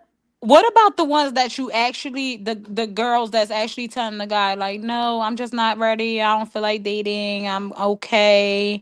Like just letting him go easy. And him like, oh, it's okay. I can do this. I can do that. I'm like, oh my God, I said no. Say that again, love. I couldn't like start from it was a guy that hit me up on Facebook. And I have not been talking to people on Facebook because people been weird. So he hits me up and I was like, no, I'm not dating. I don't feel like dating. I'm just worried about getting my shit right. And he was like, oh, I understand, but at least let me do this and let me take you out and I'm like, no, it's fine. I'm busy. I don't have time to give to somebody else. He gonna say, well, everybody makes time for the right person. And I'm like, well, you're I not don't that right person, nigga. I Damn, don't catch think the it's happening, Right. right? That's a What fact. the fuck? Yep. Hey, that's how they keep going. That's not the only one. I had like 3 people do that. I And feel that's like the it's point Look, about ridiculous. I've seen situations where women have walked away from their boyfriends. They're walking to the bathroom. The dude knows she got a man. He's seen her. He's been clocking her the whole time. He'll try to get her attention while she's going to the bathroom away from the guy that she's with. And then when she turns him down over and over and over again, all of a sudden he's like, well, fuck you, bitch, blah, blah, blah. Fuck that nigga. I know a guy like that. I pray that never happened to me when I'm out. Yeah. Real I've question, seen that guys. more than once. It came through on your page, Ronan, but I'm go ahead. I'm gonna read Not it. on my Anyway. page. I don't have anything, but yeah, read it. Yeah, I'm not yeah, even yeah. live tonight. I'm not live tonight. Oh, that got to be you then, Black Cleaner, huh? Yeah. Oh, okay. Shout But out yeah, to you. Like I I like said, the question. I like the question. yeah, for sure. He said sincere. Sincere question for the travel space. What exactly is the end game? What exactly is the final goal? Depends on the person. For me, I want to be married again. I've been married twice. I'm still going for a Oh third. no! Yeah, Again, I'm gonna get married, and I'm coming back to the KB, States. shut up. I'm coming back to the States. I'll be back in maybe 2.5, 3 years. Hold on. You bringing your wife back to the States too, right? Okay. Shout out to you. Oh, so what? You want to marry somebody else, not your wife? No, that's that's my girlfriend Anna, right what the now. hell? Oh, That's I my was girlfriend right confused. now. We ain't married yet. That's just my girlfriend right now. Oh, okay. I was confused. No. I'm like, I'm hold just up. yeah. damn, yet another military vet. Okay. Let's KB. Let's go around and I guess Tam, you be traveling too. What's your end goal, love? As far as traveling, Yes, ma'am. as soon as I retire, I'm moving. I heard that shit. Yeah, I heard Where you that. Me and going? Tam is taking those good benefits overseas. That's what we doing. That's our Where you end want to goal. go, Tam? At this point, I mean, I still got 20 years, but well, 20 years until I'm eligible, but I might be able to take what they call that, like a Early early. retirement. Yeah, so, but if I do the other 20 years, I'll be 57. So, That ain't good. That's good. That's excellent. that's what I'm I'm saying. 58. So, like, I So, started not early just enough me. to where I still have a lot of life to go, and I can do another, not career, but, I've been exploring some options. I've been kind of laying some roots down and starting some things in the DR. So we'll see. We'll see. Yeah. As long as you don't start a conversation, a relationship, we good. Listen, I got deals on those good. I'm just saying. Okay, so yeah. KB, what's your end goal when it comes to traveling, bro? Leveraging You want to options. marry him a white woman? Nah, I mean, if I was gonna have some kids, I want like a tall white woman, probably 5'11", 5'10", something like that. He wants a Greta. He going to Sweden or Blue Germany. Hilda. Yeah. Yeah, bro, some Viking kids, big and strong, Yeah. Can't be having no small children and shit. It's hurting my head. I didn't feel I'm a strongly small about bunny that, dude. chaser too. I just happened to run into a Filipina. That's all. But yeah, I would say the reason I travel is just leveraging options and then learning languages and stuff. At first, I only really traveled because, a friend of mine turned me on to it and I really got into it. But then, after I came back to Medellin, I didn't really feel the same way. I think the only thing that really keeps me going with traveling is just getting out of the US. It's just more peaceful. And then I really, really want to learn multiple languages. So I'm up to 4 now, 3.5. So I'm going to be, learning, mastering Spanish and then going to to Brazil to finish learning Portuguese and then China or Russia. Why finish not it up. German? Wie geht's du denn? I think of it as kind of like I learn languages based on impact. Germany, there's only one place that German is. There's only two places that German is really spoken. But your girlfriend's Germany name and is then Greta. She Austria. speak German? Yeah, she speaks German, but she speaks 4 languages. So You she's can from speak Kazakh. German? So she speaks Kazakh, Russian, Uzbeki, and German and English and Spanish. So that's 6 languages. You can speak German too. Wie geht's du denn? Man, learning the language is already hard. I don't really want to. Now, That shit's KB, gonna be hard. not to Remember, put I it was down born or in not to Germany. like outshine your accomplishments, but bro, you're Haitians, and the Haitians that I know commonly know 3 languages. That's not even an amazing thing for them. You know what I mean? Like Haitians are some of the hardest working people you're gonna ever meet. You know what I mean? Yeah, they know like Spanish, typically Spanish, English, French, Creole. French, Those are French is usually the 4. So, I didn't get like for example, my oldest brother, he could speak French. My middle brother, he can understand French. My mother, she can read, write, speak French and Creole and 3 languages. Me, I didn't get that education. I came, yeah. Like apparently my mom told me, when you were younger, we put you in the Spanish class, but you ain't want to do that shit when you were 7 or 6. Okay. So I'm like, oh, that's crazy. My whole family speaks because they're from Louisiana, Opelousas. They all speak French as their first language. Opelousas? My granny's in Oakdale. I don't know where that is because I just found my family about 7 It's years like ago. 40 minutes north off of that. What is it, LA 10? Just go north. Yeah. But yeah, so my family speaks French as their first language. Oh, that's what's up. So and then they speak Spanish because of their Creole heritage. We're part of the Indian tribe, and then we have our African heritage. So there's 3 languages there. Yeah. Roman, imagine a nigga just shows up. Oh. Hold on, let's let Black Cleaner answer the question, then we let Ann chime in, even though she ain't even got her passport yet. we gonna let her chime in, but Black Cleaner, the floor is all yours. What's your end goal, bro? You muted. You muted, bro. Yeah, you muted, Black Cleaner. Go ahead. I said selling books. That's what my end goal is. Please buy. Found in translation, but also too, I mean, my book also tells what my end goal is. My end goal is about legacy, love, marriage, and also, having family and having a family office. That's what the end goal is. That's the game right there. Yeah, shout out to you. Anna, you could go, and then I guess I'll just say something real quick once you get done. I guess we gotta reformulate the question to you. Do you plan on traveling? I definitely do. I was getting all my mom's information and my dad's information so I could go to the damn place and get this shit done. I was talking to my mom and dad yesterday about it. So I got all their shit so I can go and do my shit and get my shit right. But I do my end goal is basically to move. Okay. Once my kids are all grown, I want to move. Now that part I don't exactly know, but I have a few places. I definitely still want some type of property in down south somewhere. I want a property down south somewhere, and I definitely yes. So I'm thinking 2 places. So I'm thinking Texas, and I'm thinking because my cousin lives in Texas, and then I'm thinking somewhere else. I'm and thinking then like if you're a veteran at 100%, there's no property tax. yeah. Texas is my number 1 place that I definitely been researching. That's why I'm going back to the States in 3.5 years is to buy property in Texas, but we plan on also buying property here. But why not leverage the property you have in the United States to buy property here? Because here you got to own outright. Here you got to own outright. There's no fucking mortgages and bullshit like that. You actually have to buy the property and build a house cash.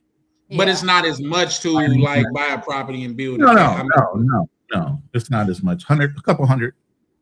If you want a decent sized house and you want to build American style, because you got the bunghole sprayers and all that shit, and they cheapen out a lot of things. The piping is smaller, so you can't really flush shit down the toilet.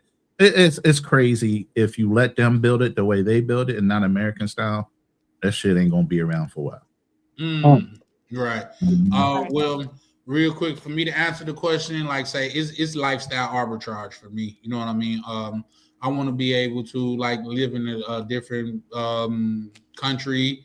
I'm still figuring out which one, just to have a better value of life at a cheaper price. You know what I mean? Like if I find a chick to have some Dominican chans or some Thailand chans or even some Colombian chans, whoop-de-doo. If not, I'm gonna be an old man kicking more shit than a karate instructor. So that's my goal. What it say? Stay high say, when you're in Thailand, some people just like that. No excuses. I was out there. I saw brothers, white men with brothers and white men. I'm sure you meant to say with lady boys. Yeah. Well, here's the thing. We all seen that one dude to where he was talking to a lady boy and he was like, she said, have you ever tried? He said, no, but I'll try with you. I said, God damn it, brother. Wow. Well, which video was that? I think was it a white dude? Black that's dude? Crazy. No, it was a black dude. You can tell he was you muted again, Black Cleaner. I said, get me off this line.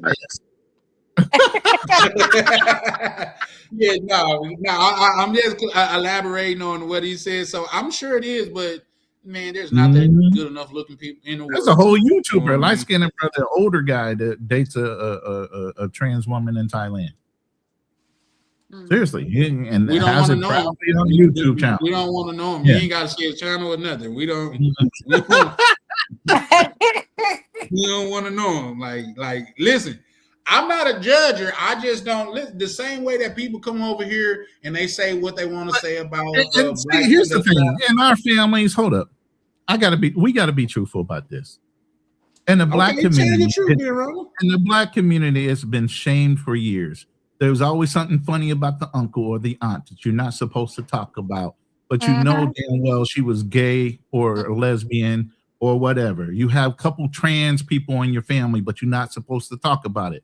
We got all this hush hush bullshit that goes within our family, but we act like it's not fucking happening.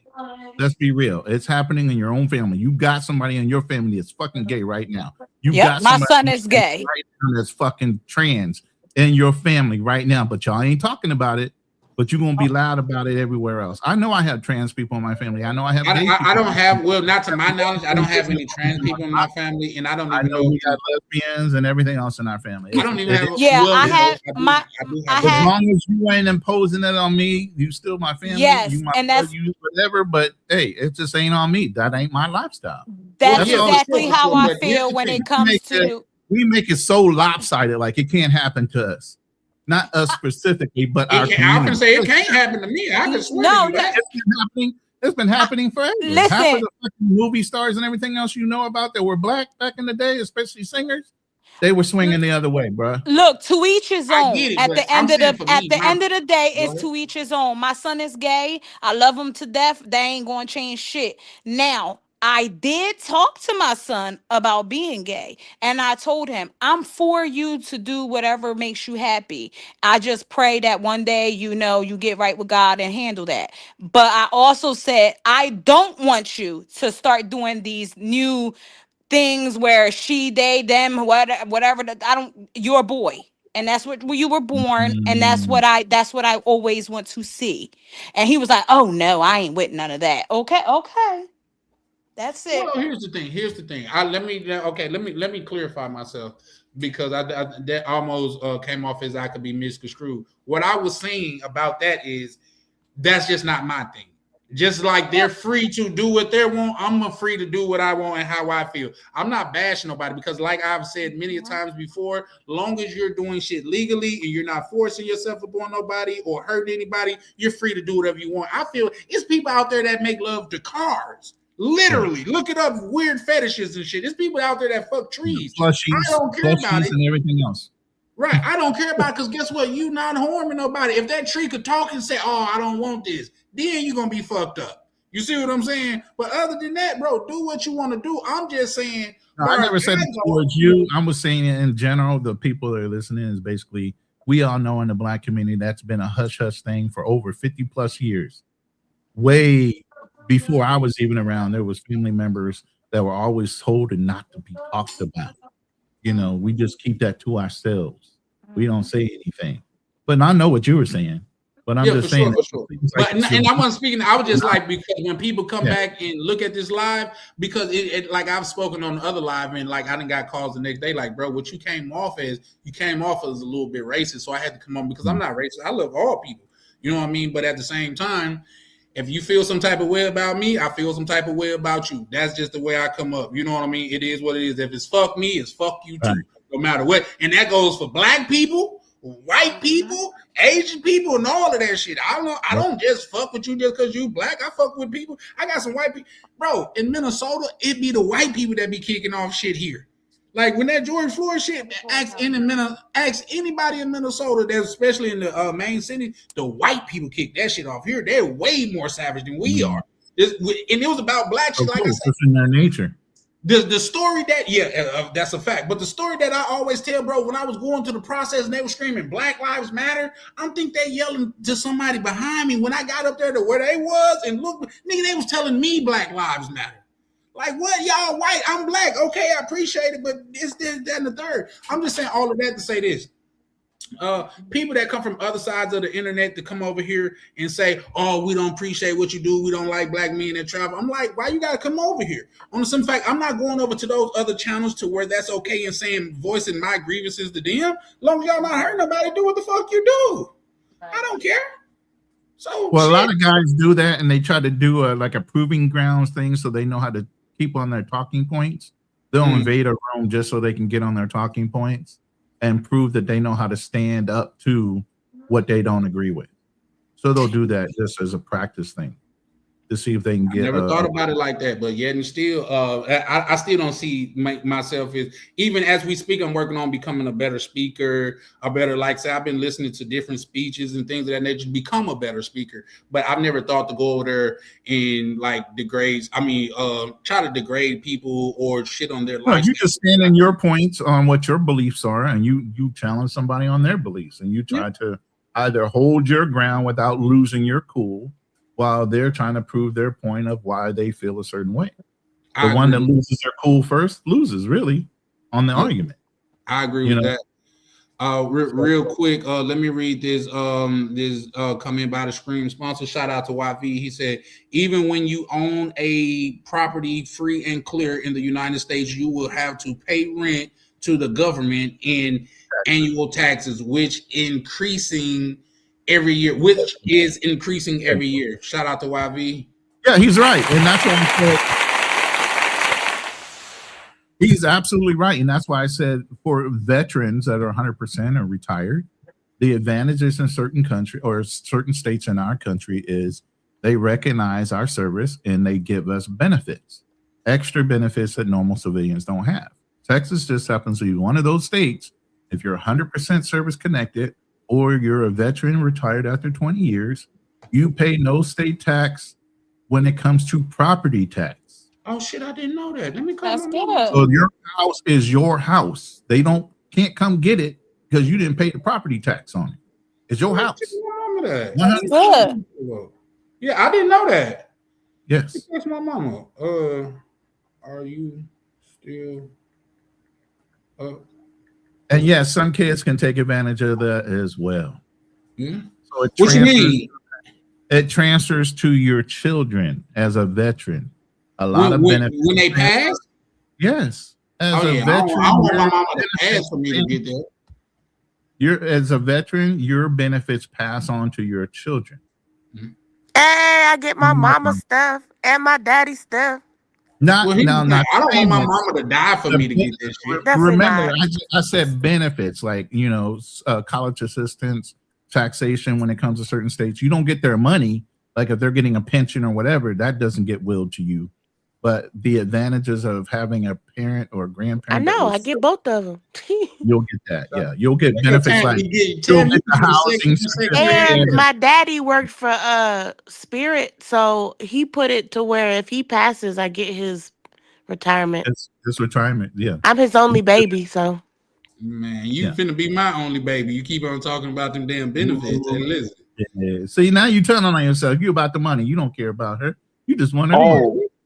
Oh, he been said that. He been dirty said macking now. Dirty macking like a mug. Dirty right there, KB. That's dirty macking right there. That's a dirty man. Charlie, That's why you can't fuck with Charlie. You know, I always knew he was no good. You know, that's why you got to be around a nigga like me. You know what I'm saying? You know, I really care for you, unlike Charlie.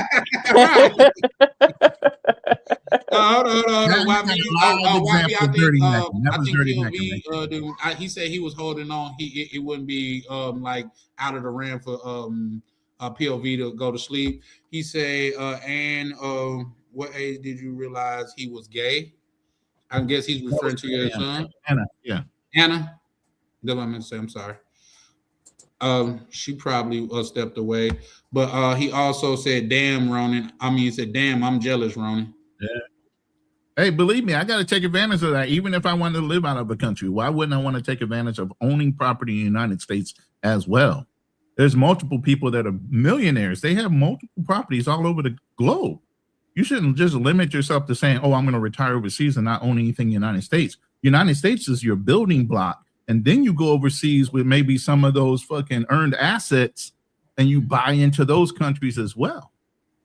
Now you have a root of a solid plan of you got your home-based assets, which have a huge amount of value globally, and then you can use those resources to pull from to buy other properties in other countries. And that's how you work that. And Black Cleaner has already got his base, so all he has to do is continue on with his plan. Yeah, that's a fact. Shout out to you, Ron. But yeah, guys, I think we're gonna go on wrap it up because I'm trying to stay within the 2 hours. Wrap it up. Yes, ma'am. Yes, ma'am. Oh, okay. Shout out to POV. And I know I gotta wrap it up now because and was that a freaky innuendo right there? Talking about wrap it up. But I know I gotta wrap it up. I gotta bring this thing to a close now just because POV is still rocking with us and I want to close out the show before he go to bed. But yeah, no, I'm more than likely not gonna go live tomorrow. But if Ronan don't go, I'm going live. I got it here. Let me load this thumbnail. I got a live for y'all for tomorrow. Hold on. Let me load this. Yeah, well, Ronan, you're not in. Well, you was talking about you ain't really into boxing because you said Ortiz. Yes, I am. What you mean? I was in martial arts and boxing all my life. No, I'm talking about the sports. I took Muay Thai for like 5 years as an adult, and I took like jiu-jitsu. The thumbnail that I got in the back right now. So that's our discussion for tomorrow. Influencer economy and whether they're lying, whether they have receipts or not. You know, there's a lot of famous people sitting right there on that phone, but we're talking about, we already dealt with Anton. That's Jay Morrison. I don't know if you guys know or remember Jordan Belfort. He's the guy in the center. Wolf of Wall Street. Wolf of Wall Street. Then you got, most people don't even know Grant Cardone is a fucking paper guy. You know, he has a lot of shit that he's 100% legit. You know, so we're going through all those systems, and then Bernie Madoff is the one peeking behind Fearless. Yeah, and who's that? Aaron Hall back there? Yep. No, Aston Hall. Aston Hall. Okay. Hall, who was a grifter on the training and fitness side. Okay. Man, you got all the embarrassments lined up. Yeah. That's crazy. I wanted to do a scream like that myself, but yeah, shout out to Ronan for that one. That's Ronan, that's a good topic because I find that a lot of the times the way that people think, especially of like people like Grant Cardone too, I feel like they kind of see it less from a business perspective and more from like they see it like it's the holy grail, you know, like they like if you attack it or you say something about it, those people, they just kind of come out like, no, that's not true. He's not like that. Blah, blah, blah, blah, blah. And we're going to touch on the prosperity pastors as well, because the grift goes into the church too. Mm-hmm. Especially that nigga Jay Morrison is one of those people that I just hate so much too. I'm glad you're talking about him. I definitely dislike Jay Morrison. Real quick, let me read this by my concern with rental properties in other countries is enforcing non-payment from tenants. Shout out to you, YV. How would you deal with that, Ronnie? Because I'm looking to buying property. There's a lot of people that do Airbnbs and they have property management of local means. You hire a property manager locally. That way, if it has to come to something, it's on a local scale. And it's not a foreigner trying to force themselves or force against whatever governmental laws that you're dealing with. It's better to have management and lawyers representing you in each country. It's a lot cheaper. Believe me, lawyers don't make a lot here. The place where I live at right now is a gated community, and I have doctors, lawyers, politicians living in the same place I live in. Okay? So a lot of the things you think cost a lot in America does not cost anything, just like medical costs. A lot of people go abroad to do what? A lot of the surgeries and stuff they can't do in the United States. So tourism. Even hiring a foreign lawyer and a staff to watch over your properties and make sure you're not being taken advantage of is easily done here. It's a good rate of return based on what you're doing for your investments.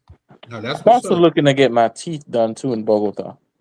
Cheaper dentist. Hollywood Smiles in Miami, they got a deal going too. You should look into that. Well, you got that bread. You get to go trick and get your teeth done at the same time. Shout out to you.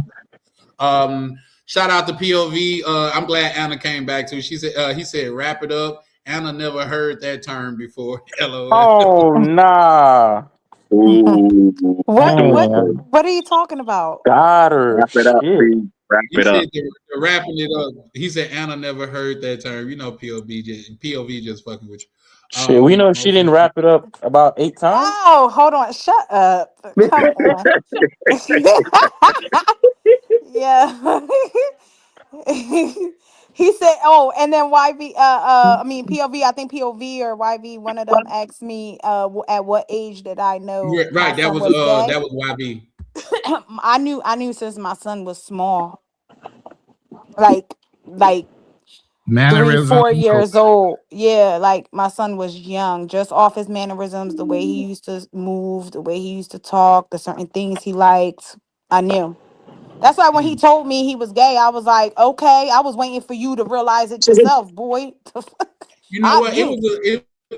It was a comedian that came out with a joke. Like, he was just poking fun, though. He said his cousin came out to him at the family. He was kind of mad. Nobody was surprised. He was like, oh, Kevin Hart. He's like, nigga, we knew already. He's like, how you know? He said, remember when we used to, all the kids used to throw down their coats and stuff after school to go play football? He was like, yeah. He said, you were the only one that tied yours around your waist. So we knew back then. I was like, okay, that makes sense. Good night, Tam. Tam, my love bug with the good benefits. Shout out to you. Good night, Sam. You say with the good benefits, you still gonna Ronnie, hold on, Ronnie. We gotta know. You the one on this stream here said be honest. Ronnie, you said be honest. That's what you said. You're right. I did say that she gonna take it the way she gonna take it. You know what I mean? She either gonna accept it. She said she ain't been doing that. So I love me some Tam. You know what? Here's the thing, YS, and I'm going to tell you this from a mentor's point of view. And this is when I first got into a bigger sales organization. I'd work in executive management and stuff like that. But one of my mentors told me, look, you holding on too tight. You're making all these calls to set up your appointments, but Alex, you're best at closing. Why are you taking the time to make 1,000 phone calls or whatever a day to map out or get your appointment set up for the month? You can pay somebody $8 an hour. How much do you make when you close a deal? I said, when I close, it's anywhere from $2,000 to $5,000 to close, plus future business, because I've already won over their confidence, right? So he's like, well, don't you think it's worth it for somebody else to do that so you can close every hour and let somebody else do your menial stuff? So I say that to say this, YS. I understand we have trust issues and we want to hold on everything with an iron fist. But you got to be able, in order for you to grow, to allow some of the menial things in your life to be taken care of by somebody else. So you can do some of the things that you want to do in life. That's a fact. Let me read that. You responded to it before I read it, but shout out to YV, the screen sponsor tonight. Really appreciate you, bro. He said, I don't even have a property management company in the United States. I have trust issues. If I can't control it myself, I can't do it. Well, when you came on and we were talking about it, I told you it's property, like say I could afford property in Mississippi and it's a great return on it. I'm damn near about to close on the property because of the conversation you and I had when you was up here. Mm-hmm. So, but I had to go about it unconventional way. But I'm finna to goddamn close on the property in here soon in a minute. That's why Believe I have me, to travel and do a lot of things. I'm sorry. Go ahead, Ronnie. I have a lot of trust issues too. One of the reasons why I moved to the Philippines while I was going through this courting phase, or what they call here, is God, I can't even think of the name right now. But anyway, part of me being here is also to learn automation, AI automation with businesses. So I'm building my base while I'm here in my peace mode before I even come back to the United States that can generate income while I'm not doing anything. It's automated. NAN programming, AI programming, personal assistant, agent assistance, all those things is what I'm doing right now with my time. So I'm still applying myself, even at 58, to do things that will continue on long after I'm gone with AI and businesses. So I get it. So if there's a way to build some kind of property management, but you're still going to have a personal touch, you got to have somebody there looking at your property. It don't matter how many cameras you got there or anything. You're still going to need maintenance. You're still going to need somebody to go in and clean up if it's Airbnb or something like that, those properties. So you got to trust somebody sometimes. You know what's the biggest thing I'm scared of, and it has to do with my business, is hiring an accountant. Because I hear so many freaking scary stories about people ending up having to get locked up because their taxes weren't done properly. They goddamn hired their cousin, baby. Listen, this is why I want to do it myself. That's why I went back to school, and I was like, I'm just going to do it myself. And if I can sit down with somebody to go over it with me, because at least I know that I did what I was supposed to do. Well, the key thing is this, and I always tell people, because even this is how businesses, operate. They first show you the system on how to do things, and then once they show you the system on how to do things and you know everything from soup to nuts, then you, as what Ronan was saying, you step out of the driver's seat, you put somebody else in the driver's seat, and then you let them do the technical stuff and you just manage that. But what happens is, as you said, a lot of people, they don't know what the accountant does. So therefore they don't know if the accountant is robbing them or not. See, if you already knew what the accountant did, then you just be able to check his books, and just the minor tweaks and peaks will be enough for you to be able to have your time back. Yeah, not really. Like, But I think the main thing, because I learned that he could I learned an accountant and all them people, they can tweak things to make it look like it's, so that's why I would rather have like control of my books and then just get them checked out to make sure. I think my main part is to make sure that the business is running properly. Like, I'm going to be doing the cooking for a little bit up until I can trust somebody to actually that can cook good for me to have them do the cooking. And I'd rather just run my business, the financial portion of my business, because I definitely don't want to fail on that. And I watched the videos, and that shit scared me to death. You now have the ability. Real quick, guys. Give me 1 second, right fast. Let me read this by YV. Shout out to YV. He said, KB, as a 24-year-old man, I am proud of what you have accomplished. You're doing better than most grown men. You are a boss, and I want you to know that. Shout out. Hey, I appreciate it, man. It's about to make me cry. Nah, just think about them lady boys. You'll be good. Go ahead. Y'all know how you try to switch the convo fast. You ain't slick. I try to throw that in there right fast. But thank shout you. Shout out to Stay High. Shout out to I my appreciate brother it. Worldwide. How you doing, big dog? But yeah, no, for sure. But we're gonna go around, give our closing words and stuff like this. But Anna, what I would bring up a couple things. First off, I'll bring up don't let what Ronan said go over people's head. Because I got a VA that's in the Philippines, which I pay $4 an hour. You know what I mean? Like, and it's all like analytical work, but you can afford somebody to work for you. And also, just as from a business standpoint, Anna, like, restaurants have some of the thinnest margins in business. You know what I mean? So that's always be aware of. Also, everybody that can cook.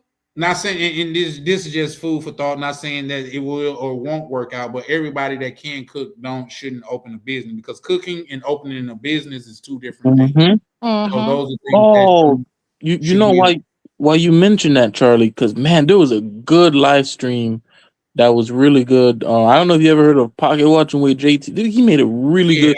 You heard of Turkey Leg Hut?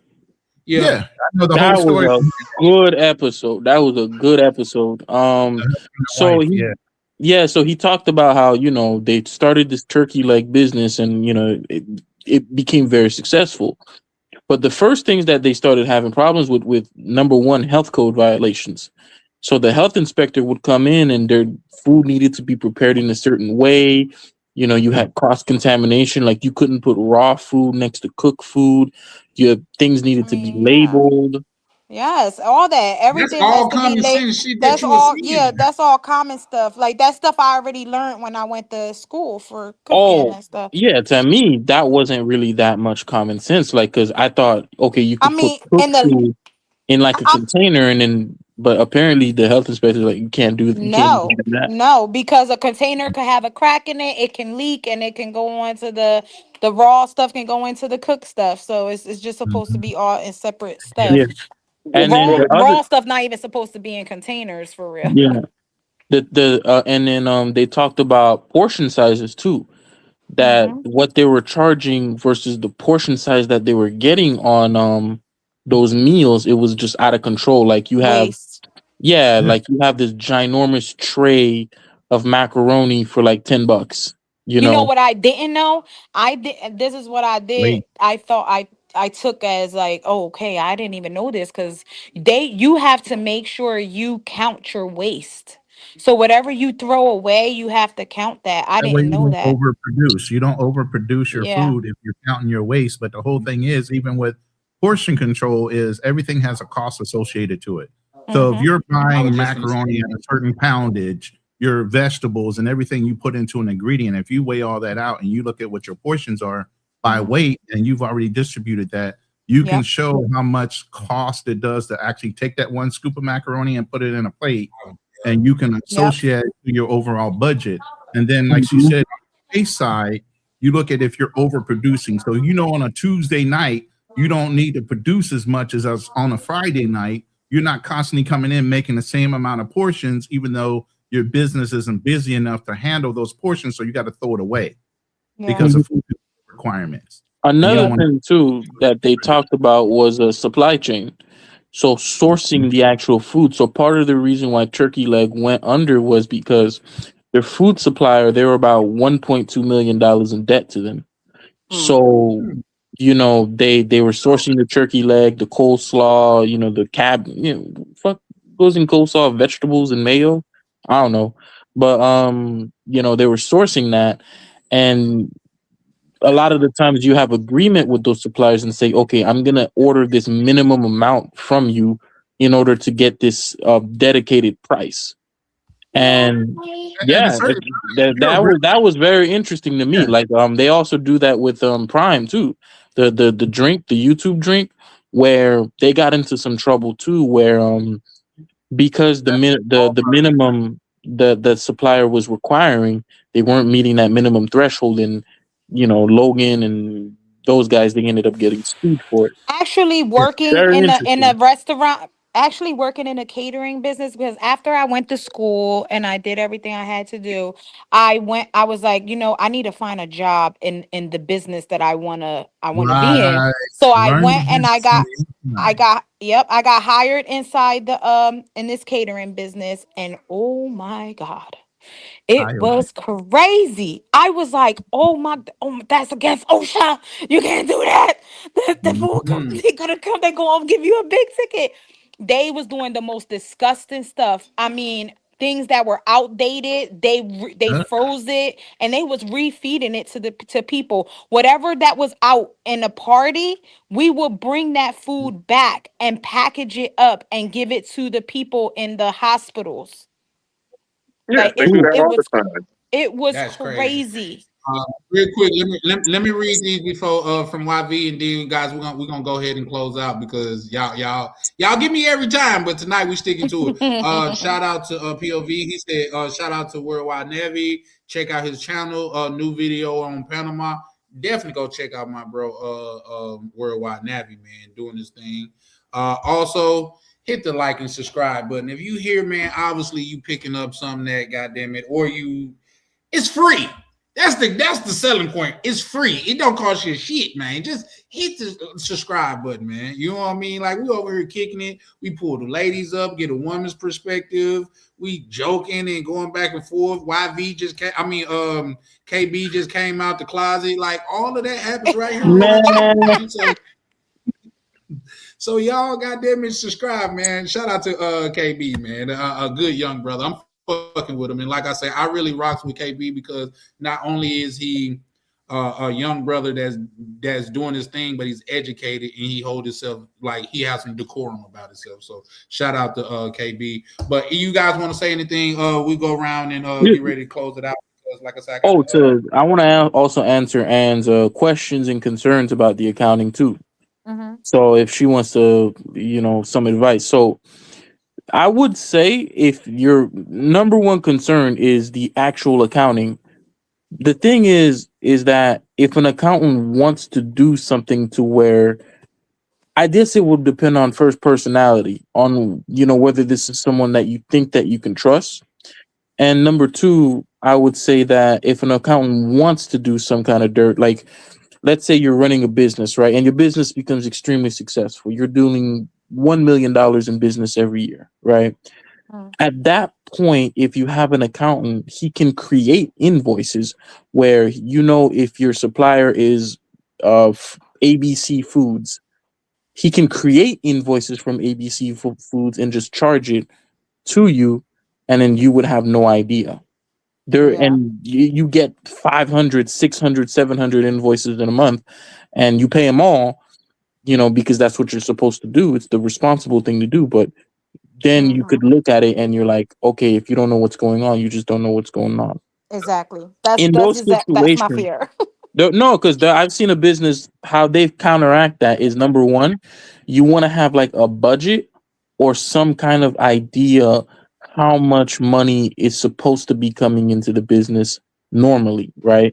So what you can do is you can do quarter by quarter, month by month, and then you can look at the variance where you can say, okay, last year, or this is my expected amount of business. Why is my business not performing as well as I thought it's going to be? Well, the right way to do it, for me to even know that, is not even do it quarter by quarter, is actually doing it month by month, because that's how you stay on tack on any losses or anything being taken from the company. Trust me, that's what I just learned now. Once you reach that kind of money to where it would make sense for you to hire an accountant, you're gonna be doing it quarter by quarter. You're not gonna be able to do it month by month. Some of the stuff you do have to do by month because of the supplies and stuff like that. Like, you have to be able to stay on top of supplies and how you say it, what the heck, like the food and stuff. So you're gonna have to inventory. You're gonna have to be able to do that monthly. You can't do that quarterly. Well, I don't plan on having a big restaurant.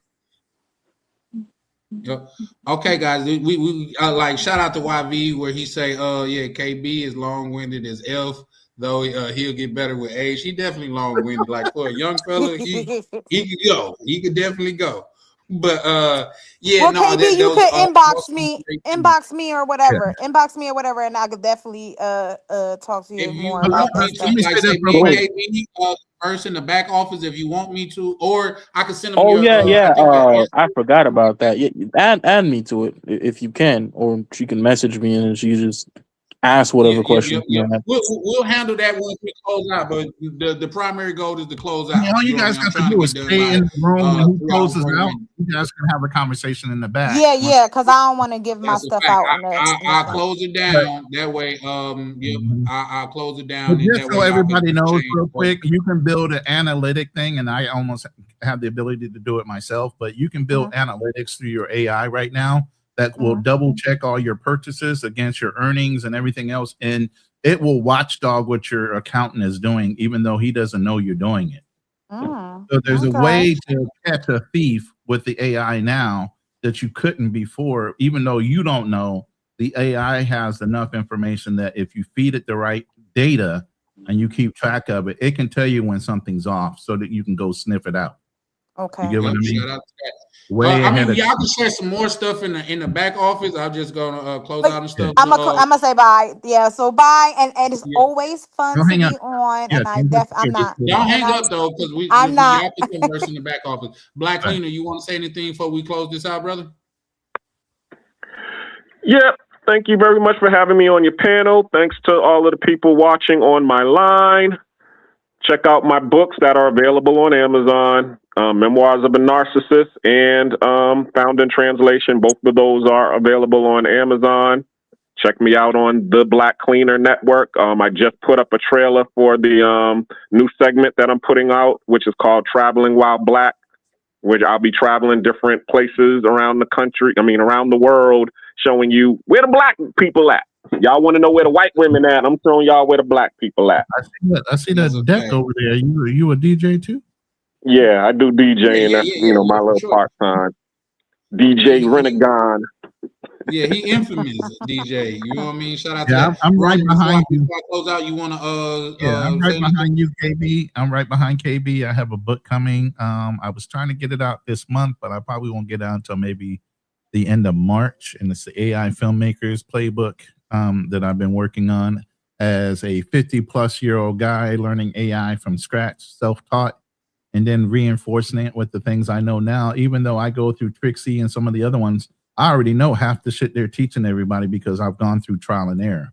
But now I'm actually doing ChatGPT programming, and I got my own AIs to generate thumbnails off scratch. All you have to do is tell it what you want, and it'll pull it up and make it real quick. That's how I'm getting things done so quick now.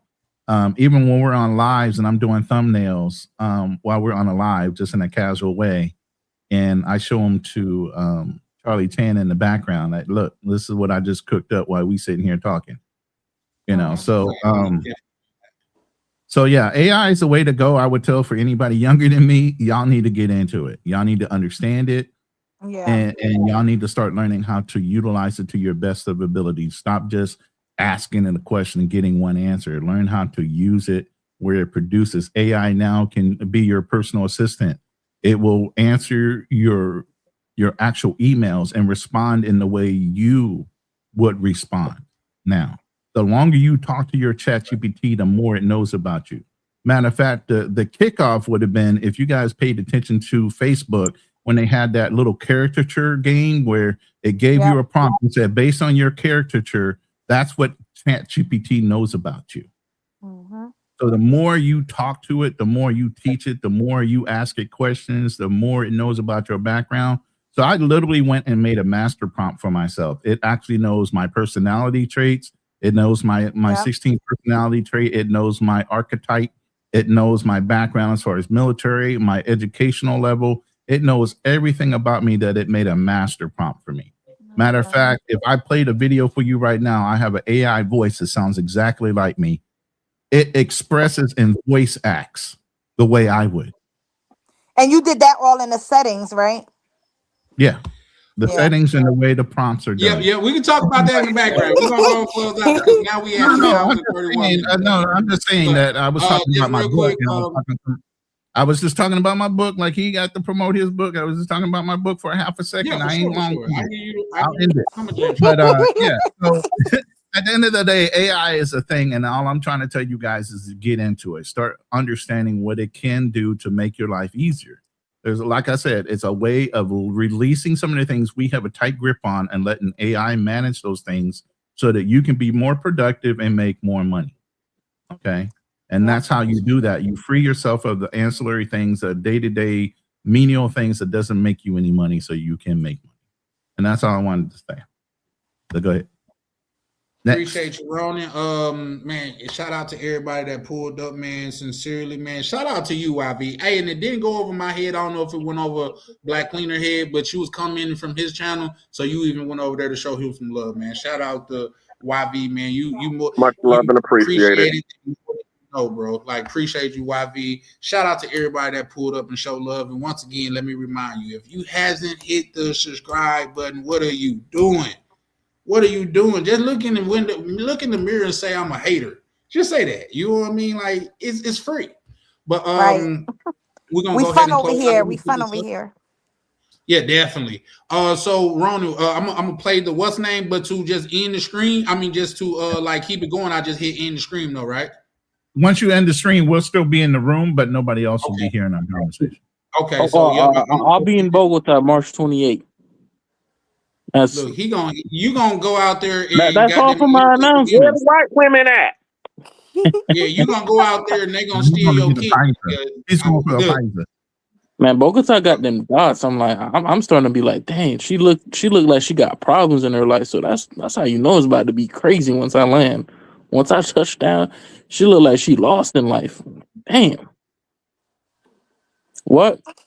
Go ahead. Damn, that's crazy. Well, we're gonna go play the song. I don't know, you guys, because y'all mics are still hot. I want y'all to know that too. So you'll still be able to hear you. So yeah, shout out to Chalupe. But we're gonna go ahead and play the song and get up out of here, man. Appreciate each and every one of y'all, and y'all have a great one. This is Charlie Chan with Charlie Chan TV. Yeah. Yes. Late nights. Truth only move when the room got order. Mr. Peppers and Prime on the control. Welcome to Charlie Chan TV. Yeah. 3 beautiful women, whole panel in a vibe. Vibing with me, she set the tone when she look you in your eyes. Tam talk straight, no filter, no disguise. Hannah smooth with it, every word calm but precise. Chat going crazy, yeah, the numbers stay live. Everybody got opinions when the combo get tight. Different views, same table, respect, stay intact. Late night panels where the feelings meet facts. Late night, don't sleep, don't sleep. True talk, true, no retreat, no retreat. Panel lead, crowd loud, Charlie Chan, TV, Charlie Chan, TV, Charlie Chan, TV, Charlie Chan, TV. Once again, man, Charlie Chan out here being some of the most beautiful women, bitch friendly. Yeah, sick of the lies. Same topics rotate every time they go live. Black men in Germany, Berlin, state of mind. Different culture, different lens, still speaking this side. Black cleaner, keep it solid, street calm, no flex. Miguel, keep it gangster, let the truth handle the rest. Ain't nobody running when the questions get steep. Nothing moves unless Peppers nod, Prime say speak. 2 moderators. 1 room, 1 mic at a time. Now let it cook. Charlie Chan, TV, Louisiana, where it starts. Southern roots, but the vision way bigger than charts. Panel talking night, hotel reviews by day. From lobby to rooftop, he telling no fake. Grinding every wildin' in the comments tonight. Typing fast, cracking jokes, adding fuel to the light. Doing the testimonies, top supporter in the chat. But he said, cam up, Charlie, yeah, pressure like that. Hey, the travel POV, nodded off mid-live. Guess these late nights build different, everybody can survive. Hey, late nights, don't sleep, don't sleep. Real talk, real boss. Raw speech, Peppers, Prime, crowd loud, Charlie Chan, TV, Charlie Chan, TV, Charlie Chan, TV. Shout out to Live Chat. Shout out to Replay Game. Shout out to supporters who keep the lights on. If you're here every night, we see you. Let's talk. Charlie Chan TV. My boy Charlie Chan TV. We out here at Ryan Party, man. This is number right now, man. My list, man.